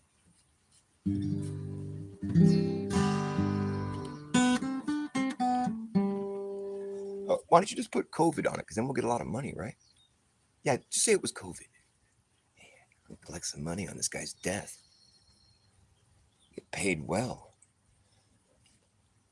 I mean, are we at the point now where every doctor is just a piece of shit? Is that where we're sitting at right now? I don't think Dr. Lipshitz is. I don't think Dr. Lipshitz succumbed to that. I bet you anything he's a fucking good dude. He probably said, fuck you.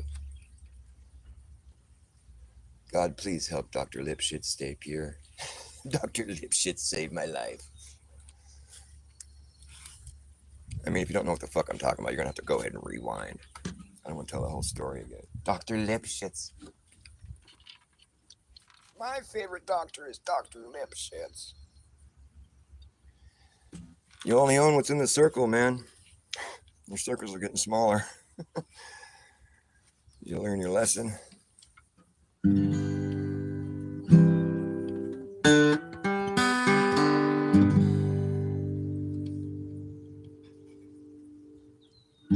We've been taught to deny our own experience, as if our God-given eyes and ears are deceiving us, and the fundamental observations that we make as children, they're simply hand-waved dismissed, as though they don't exist. Ultimately, just become lost thoughts in the mix and in the memory hole. That's where they go. Yeah, that's where they go. And the place in your mind where those thoughts used to sit is quickly refilled with a bunch of irrelevant bullshit and a fairy tale that covers the course of billions of years, where we somehow evolved out of lifeless space debris to the people that we are right now. And that's just such a stretch of the imagination, which is why I have an inclination to just throw the whole thing away and start all over again. Simply face the music. We could all really use it if we just face the music. Face the music. Open up your mind before you lose it. Face the music. Face music. Open up your mind and use it. Use it. Face the music. Face the music. Open up your mind and use it. Just face the music. Face the music. Open up your mind before you lose it. Face the music. Face the music. Face the fucking music. Face the music. We could really use it. I'm gonna go get a smoke. Give me 1 minute. It's 40, so I've got to be back before a minute is up.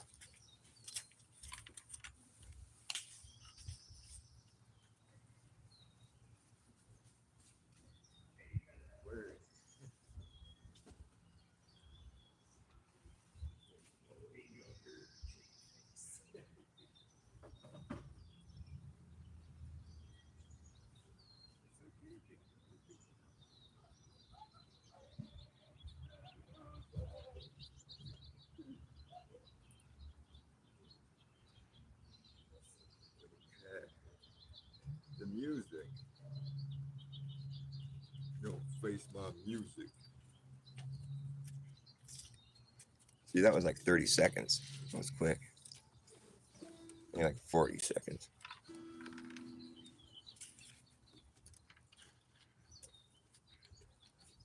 I got my book out here today. I write a lot of silly stuff.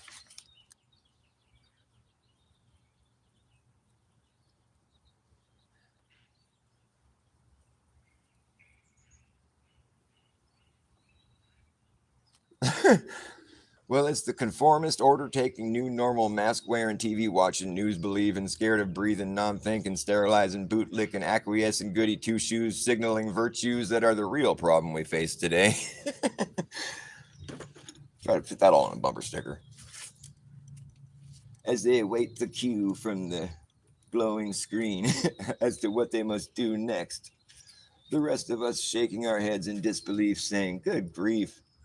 What can we do about this issue? A solution is needed, and this need is becoming more apparent each passing day.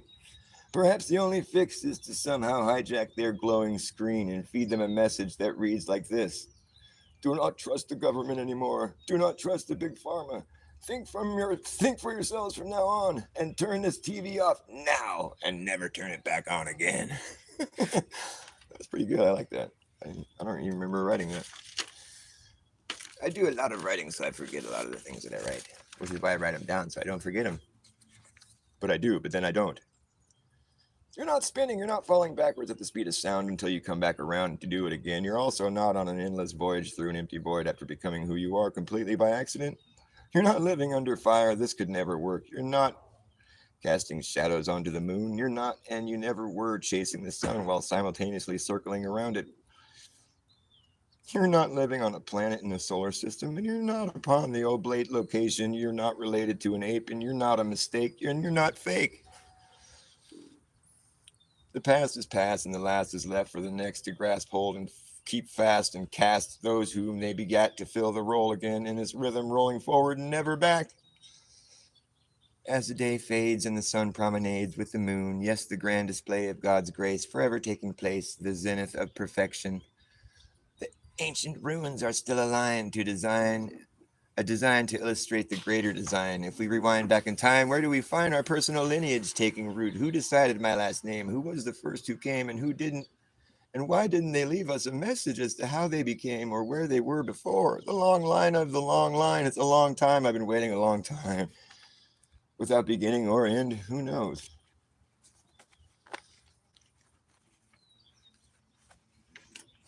That's just further proof that it really doesn't matter what you say. It matters how you say it. Yeah, totally. Oh, man. There's a few juicy gems in here somewhere. Save it for a mindless sucker. I'm not so easily fooled anymore. You see, I unplugged from the TV set many, many years ago. I was fucking tired of watching that show, and it appears to have only gotten worse. Saddam. Oh, yeah, I was writing this whole thing about Barack. That's right. I was singing about Barack. Barack Obama. He said, let's go get these guys and drop a lot of bombs. I'm trying to win a Nobel Peace Prize. Barack had to bomb Iraq. Barack had to drop a bomb on Iraq. To bomb Saddam Hussein, who's so damn insane. Well, show him who's so damn insane. Damn, Hussein's his damn middle name. Barack Hussein had to drop a lot of bombs. He bombed Iraq to get Saddam Hussein. Hussein's his damn middle name. Barack Hussein. Who else did he have to get? Well, he had to get Osama. Obama had to drop a bomb on Osama. Barack Hussein bombed Iraq to get Hussein, and now he got Saddam with the bomb and bomb Osama. La bomb, bomb, he bombed a llama on accident. Well, you got Obama, Osama, bomb, llama, ding, ding, dong. I had to Bombay for a Baghdad, and Iran, India. You were rushing out the door, 'cause European on the floor. Had to Baghdad before I Bombay, and Iran, India. And you were rushing out the door, 'cause European on the floor. Had to Baghdad Bombay, and I ran into you on the way. You were rushing out the door because you were peeing on the floor. That's right. It might seem like a weird dream, but I assure you this is real. This is real. The fakest place on earth is real. You know, the Jews in Israel, they can't be acknowledged as a real country. Do you know why that is? I'll tell you why. This is true. They refuse to declare any boundaries. Those Jews know no boundaries, apparently. Isn't it sort of poetic? I think it's the Zionistic arm of the Jewish arm and the greedy upper hand. Those Zionists are the evil men. They were working with the Nazis. In fact, I think it's quite possibly the Zionists that were the evil element of the Nazis. When Hitler's whole vibe took a turn for the worse, that was when the Zionists joined their ranks. And it's kind of interesting how the Zionists of today, their behavior matches perfectly with what we were supposed to believe the Nazis were like. Isn't that strange? What a coincidence. I'll tell you, the word coincidence is actually just short for cognitive dissonance, because that's what you're swimming in when you say the word coincidence. And this incident, you think the Zionists are decent people? Well, you are swimming in cognitive dissonance. Good luck with that, my friend.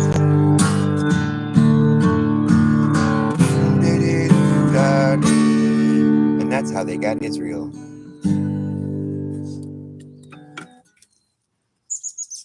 It was really controversial at the time because they were Jews, supposedly. And they went and rounded up all the non-Zionist Jews and did atrocities under the name of Nazi. The Nazis took the fall for their evil shit. And they probably became evil too, just by proxy, you know. If you condone evil behavior, then you're next best thing to evil.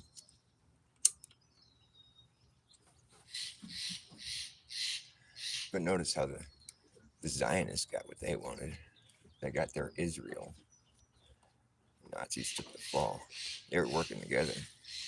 I mean, what does that mean, Bass? I mean, maybe they were just trying to keep from getting killed, and they decided to work with the bad guys so they could get their Israel, so they could be safe. Yeah. Okay.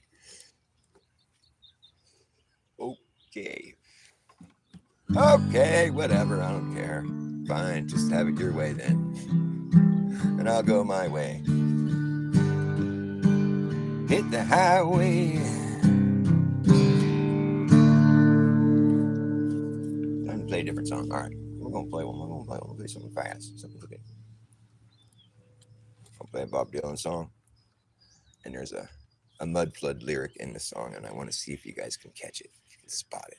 It's a mud flood lyric. I don't know that Bob Dylan meant to write a mud flood lyric, but it's most certainly a mud flood lyric. And if you know what that is, well then where the fuck you been? Mud flood lyric. I think it's a dumb name. Mud flood. It's like, no, it's just that's what it would look like after a flood. Just a plain old flood. It's just a flood. Yeah, there's gonna be mud after a flood. Yes, indeed. But it wasn't just a mud. It was a flood and then the mud. Understand? Anyways, mud flood lyric. Listen for it. Well, I ain't gonna work on Maggie's farm anymore. I ain't gonna work on Maggie's farm anymore. Well, I wake up in the morning, fold my hands and pray for rain. I got a head full of ideas that all driving me insane. It's a shame the way they make me scrub the floor. Hey, I ain't gonna work on Maggie's farm anymore. I ain't gonna work for Maggie's brother anymore. I ain't gonna work for Maggie's brother anymore. But he hands you a nickel and he hands you a dime. Yes, with a grin, if you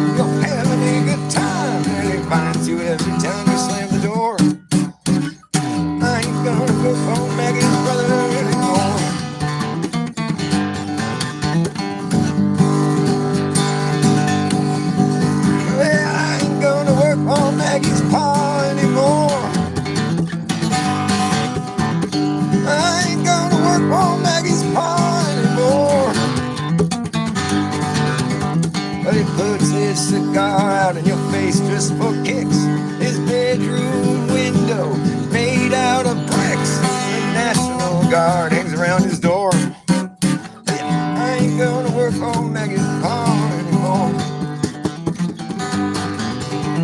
I ain't gonna work on Maggie's farm anymore. I ain't gonna work on Maggie's farm anymore. I try my best to be just like I am. Everybody wants me to be just like them. As they sing while you slave and I just get bored. I ain't gonna work on Maggie's farm anymore.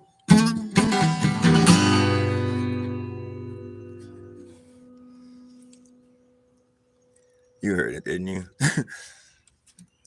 I mean, it's pretty obvious. His bedroom window is made out of bricks. And it's on the sidewalk level. These things are bugging me. I think I'm out of the sun effectively. Filtered sunlight. Maggie's Farm. It's on Bob Dylan's album, Bringing It All Back Home. It's a great album. By Bob Dildo. I love Bob Dildo. He's great. No, it's Bob Dylan. I know Bob Dildo. I love him. I used to listen to him when I was a wee lad. I loved Bob Dildo. Grandpa, it's Bob Dylan. Oh, I know Bob Dildo. I listened to all his hits. Like a Stationary Stone. I love that one. It's like a Rolling Stone. I know, like a Stationary Stone. I can sing it. I'll sing it for you. Grandpa, not again.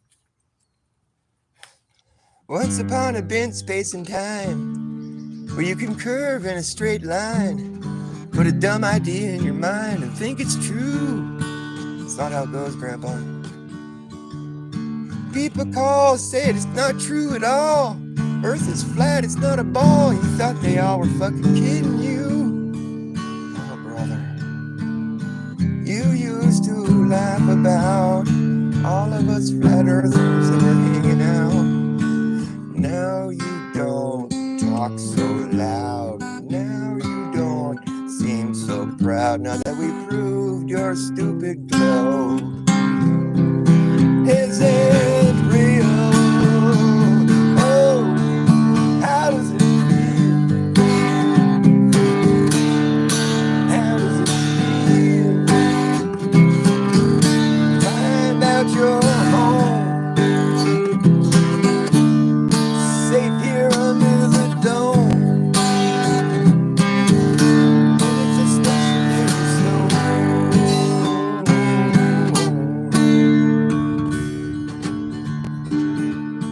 Never turned around to see the frowns on the Neil deGrasse clowns when they played their tricks on you.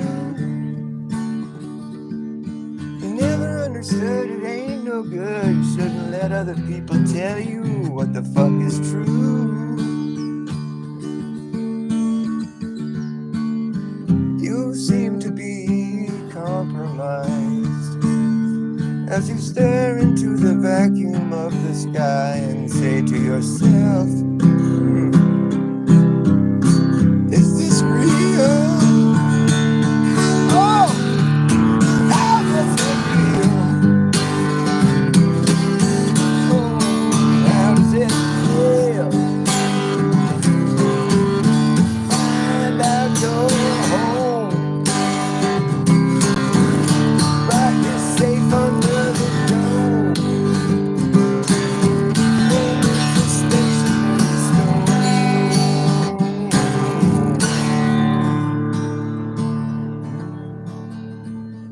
Yeah, you went to all the same schools as we did.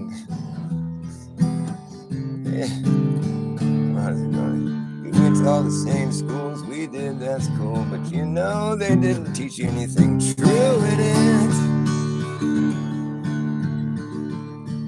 No one ever taught you how to go out and prove anything, and you just happened to get used to it. Used to be so amused at the Apollo moon landings and all the cool science stuff they used. Take a look at it now. You can't refuse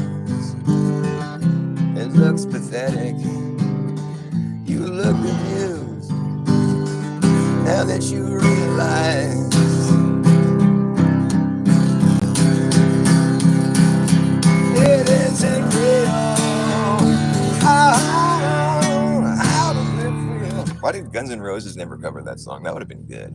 Come on, how does that feel? You could have done that one good. Once upon, you know, he's all like tough. They did the knocking on heaven's door, but they should have done like a rolling, like a stationary stuff. Oh, Guns N' Roses are flat earthers. You didn't know? It's like Guns N' Roses are like the duality of man. Shut up. Welcome to the jungle. Paradise City. It's about the North Pole. You don't know shit. They're just a bunch of gluttons from LA. I call it how I see it. It's a stationary stone. Pack up your ball and go home. Yo. Well, Biden gotta build back a better, gotta build back better, gotta build back good. Hey, Biden gotta build back a busted crap. Biden gotta build back a mountain of busted crap that he better build back better. Better build back better, gotta build back better, back good. Build back Brandon, gotta build back like Sandham. Gotta build back a better, gotta build back a broke back mountain of crap. A corn pop was a bad dude, and he ran with a bunch of other bad dudes and did all kinds of bad shit back up in them those days. Whoa, how things have changed. One of the things he used to have to do when he had long hair, you had to wear a bathing cap. So he was up on the board and he wasn't listening to me. And I said, hey there, Esther Williams, come on down from above that board or I'll come drag you off. Oh, he came down all right. Talking about, I'll meet you outside, talking down by my car down there by the gate. I'm like, what am I gonna do? Back then, there's this guy, Bill Mouse. Pool mechanic, used to work in the basement down there. He said, come down here, boy. And he cut me off a 6-foot length piece of chain. He said, you go out to your car and you say, you may cut me, but I'm gonna wrap my chain around your head. I said, you're kidding. And he said, no. And if you don't come back. He was right, and I was smart back then. So I went down to my car, and a corn pop and 3 other dudes standing there with rusty razors in their hands. You know, it's kind of rusty razors, throw them a cop handshake around all rusty and stuff, you know what I mean? Yeah. And I said, I had my chain, and I was all, hey, I'm sorry about calling you Esther. He said, are you apologizing to me? And I said, not for throwing you out, but I'm sorry about calling you Esther. I shouldn't have done that. He said, okay. And he closed up his knife, and my heart began to beat again. I like black people. I used to sit on the stand, yeah, alright. Yeah, I know a lot about cockroaches and kids sitting on my lap, playing with my leg here in the sun, you know. Used to sit on the stand, yeah, like black people vote for Joe Biden. Sometimes I do a Joe Biden infomercial. Sorry about that. I know you guys are probably most right-leaning, but come on, I mean, he's a great guy.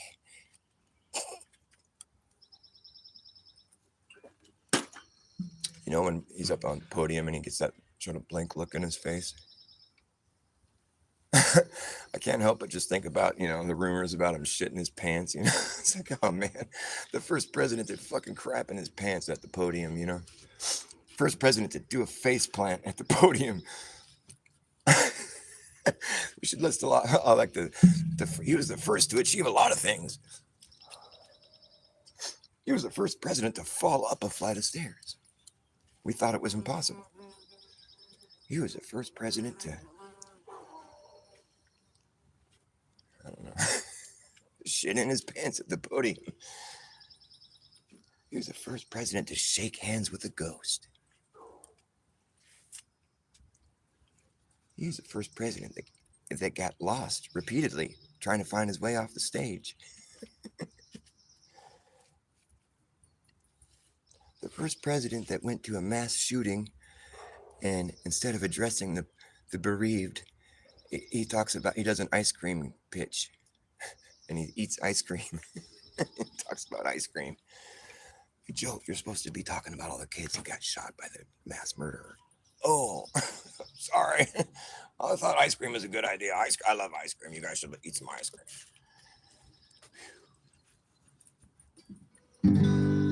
I do. I like ice cream a lot.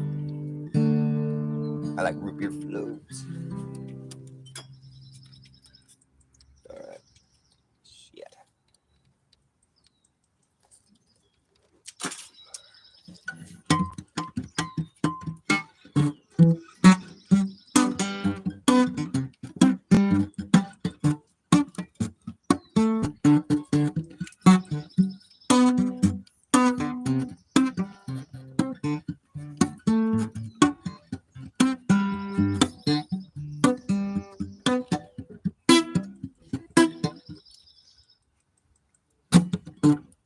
Where the history books were written before any of it ever happened, if it happened at all.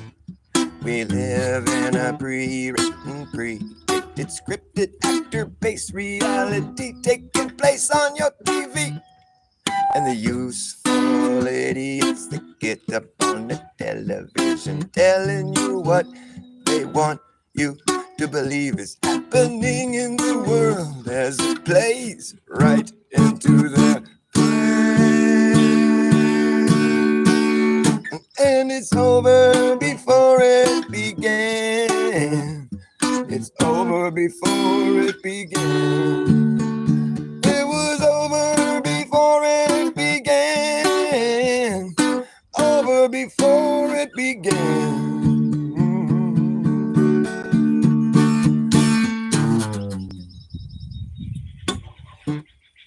You get better and better at being able to spot the hole in the plot, and there's usually a lot.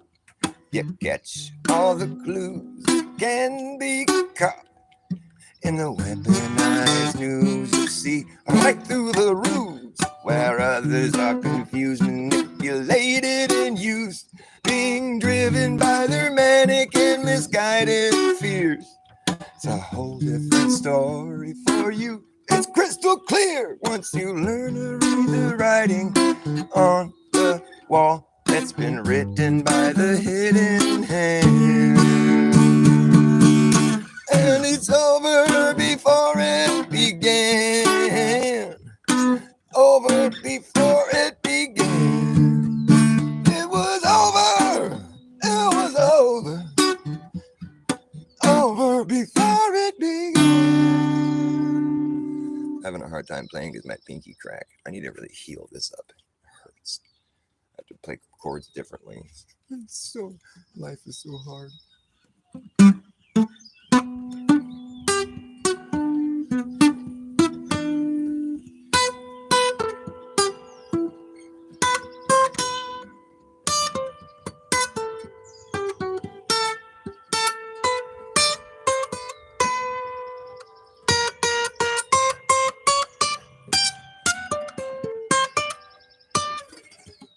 Well, 9/11 came and went, and all that money got spent, and the laws were bent, and we never got a story that made any sense. Yeah, there's a terrorist attack and all that, where 2 planes knocked 3 buildings down, right to the ground, flat. Faster than you could clap your hands a dozen times. A 110-story building fell before your eyes twice. And let's not forget Building 7, the 47th floor building, where something quite peculiar happened as it collapsed in the exact same fashion. However, it was strange, 'cause it wasn't hit by planes, and to this day it remains yet to be explained. You're never gonna hear anyone on the television just say, "Hey, wait! 2 planes, 3 buildings, please explain. I don't understand." Oh man, I tell you what, it wasn't any planes, and it was over before it began. Over before it began. Over before it began. Over before it began.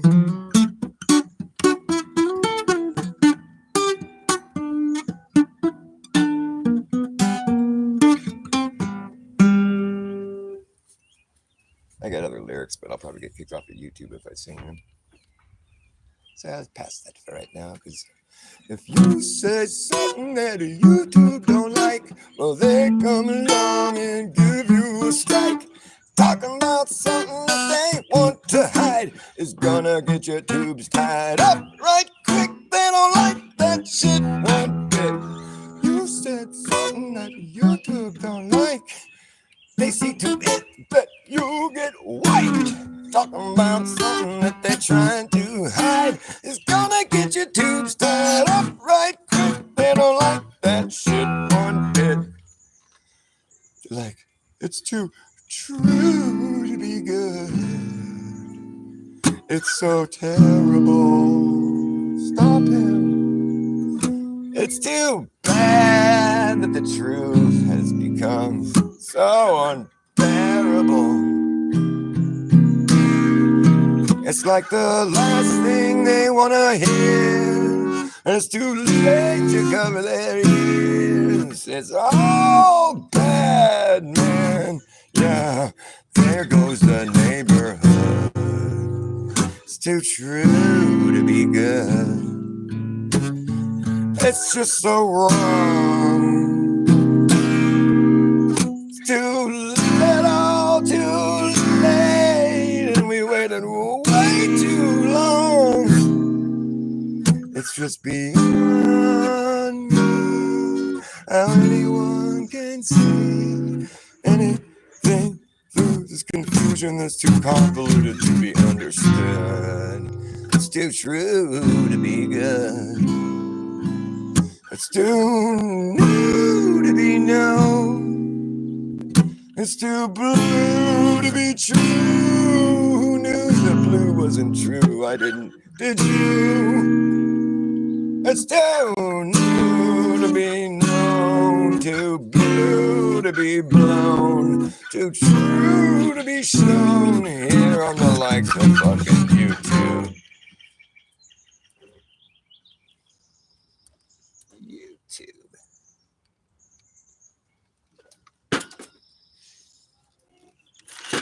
I'm all like, fuck that shit. Get my channel deleted like how many times now? I can't even remember now. I think I've got my channel deleted like 5 times this past year. Seriously, I'll never get a big channel because I get deleted so often. It's so sad. It makes me sad. I want to have subs. people don't know where I am because they've deleted me. They ruined my life.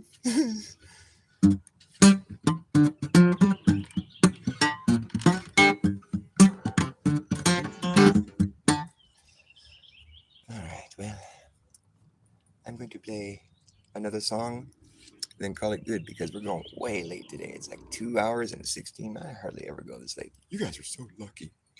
Just kidding. This is an old world song. I didn't write this one. I arranged it though, and I'm about to play it. This one has an old world lyric in it too. Let's see if you can spot it. As we roll down to Scenario,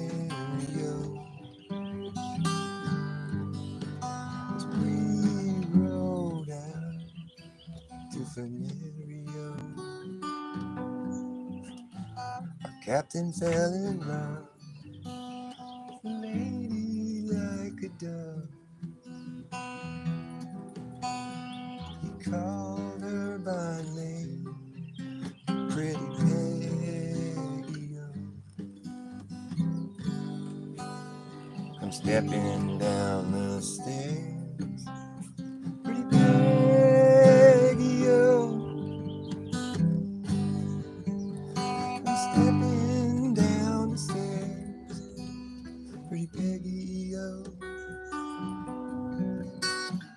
Stepping down the stairs, combing back your yellow hair. You're the finest girl in this whole country. Oh, I'm stepping, will you marry me, pretty Peggy?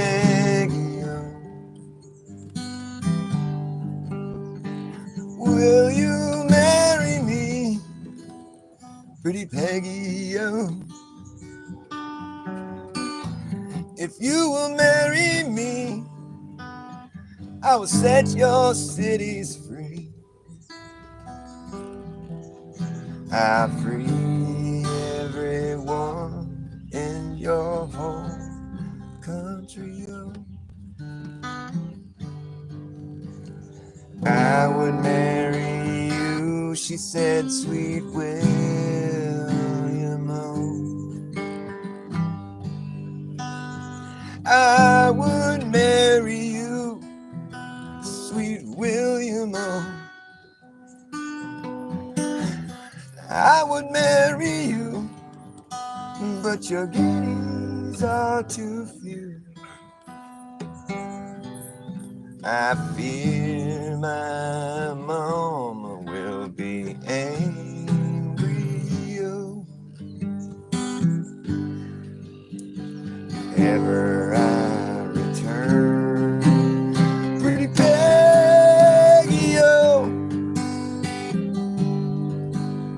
If ever I return, pretty Peggy-o.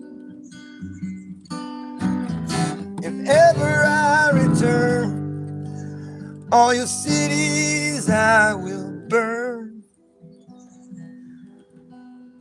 I lay to waste your whole country. Oh.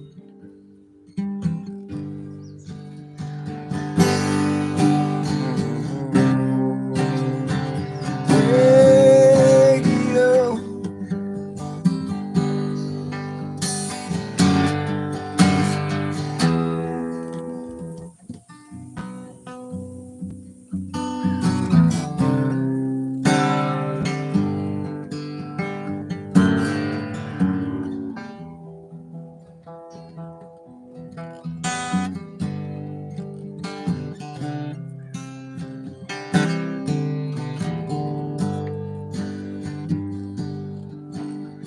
What would your mama think, pretty Peggy-o?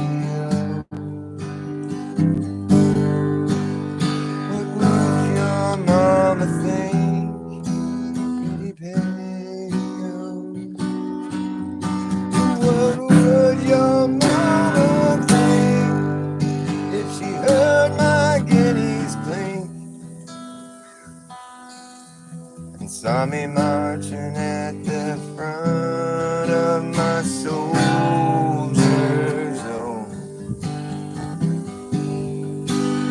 stepping down the stairs, pretty Peggy-o.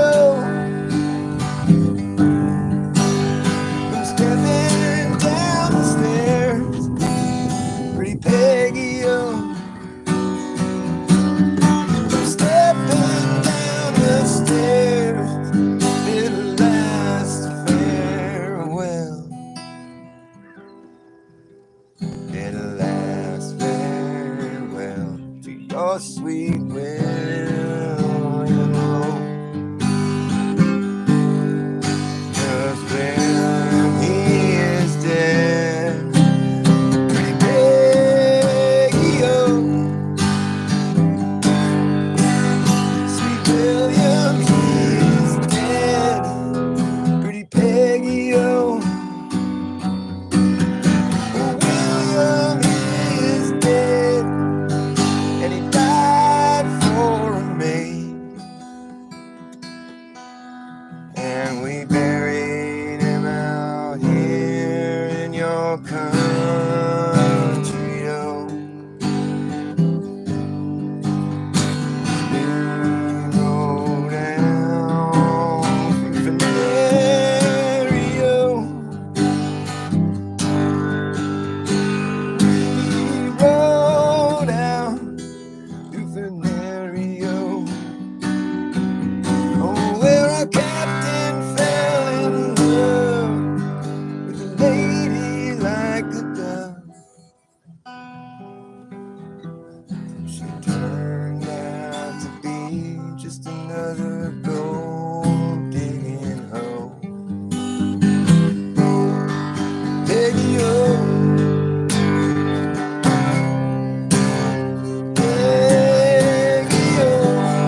I love you all. Thanks for coming. Don't be strangers in my echo chamber. I'm here every day. Thank you.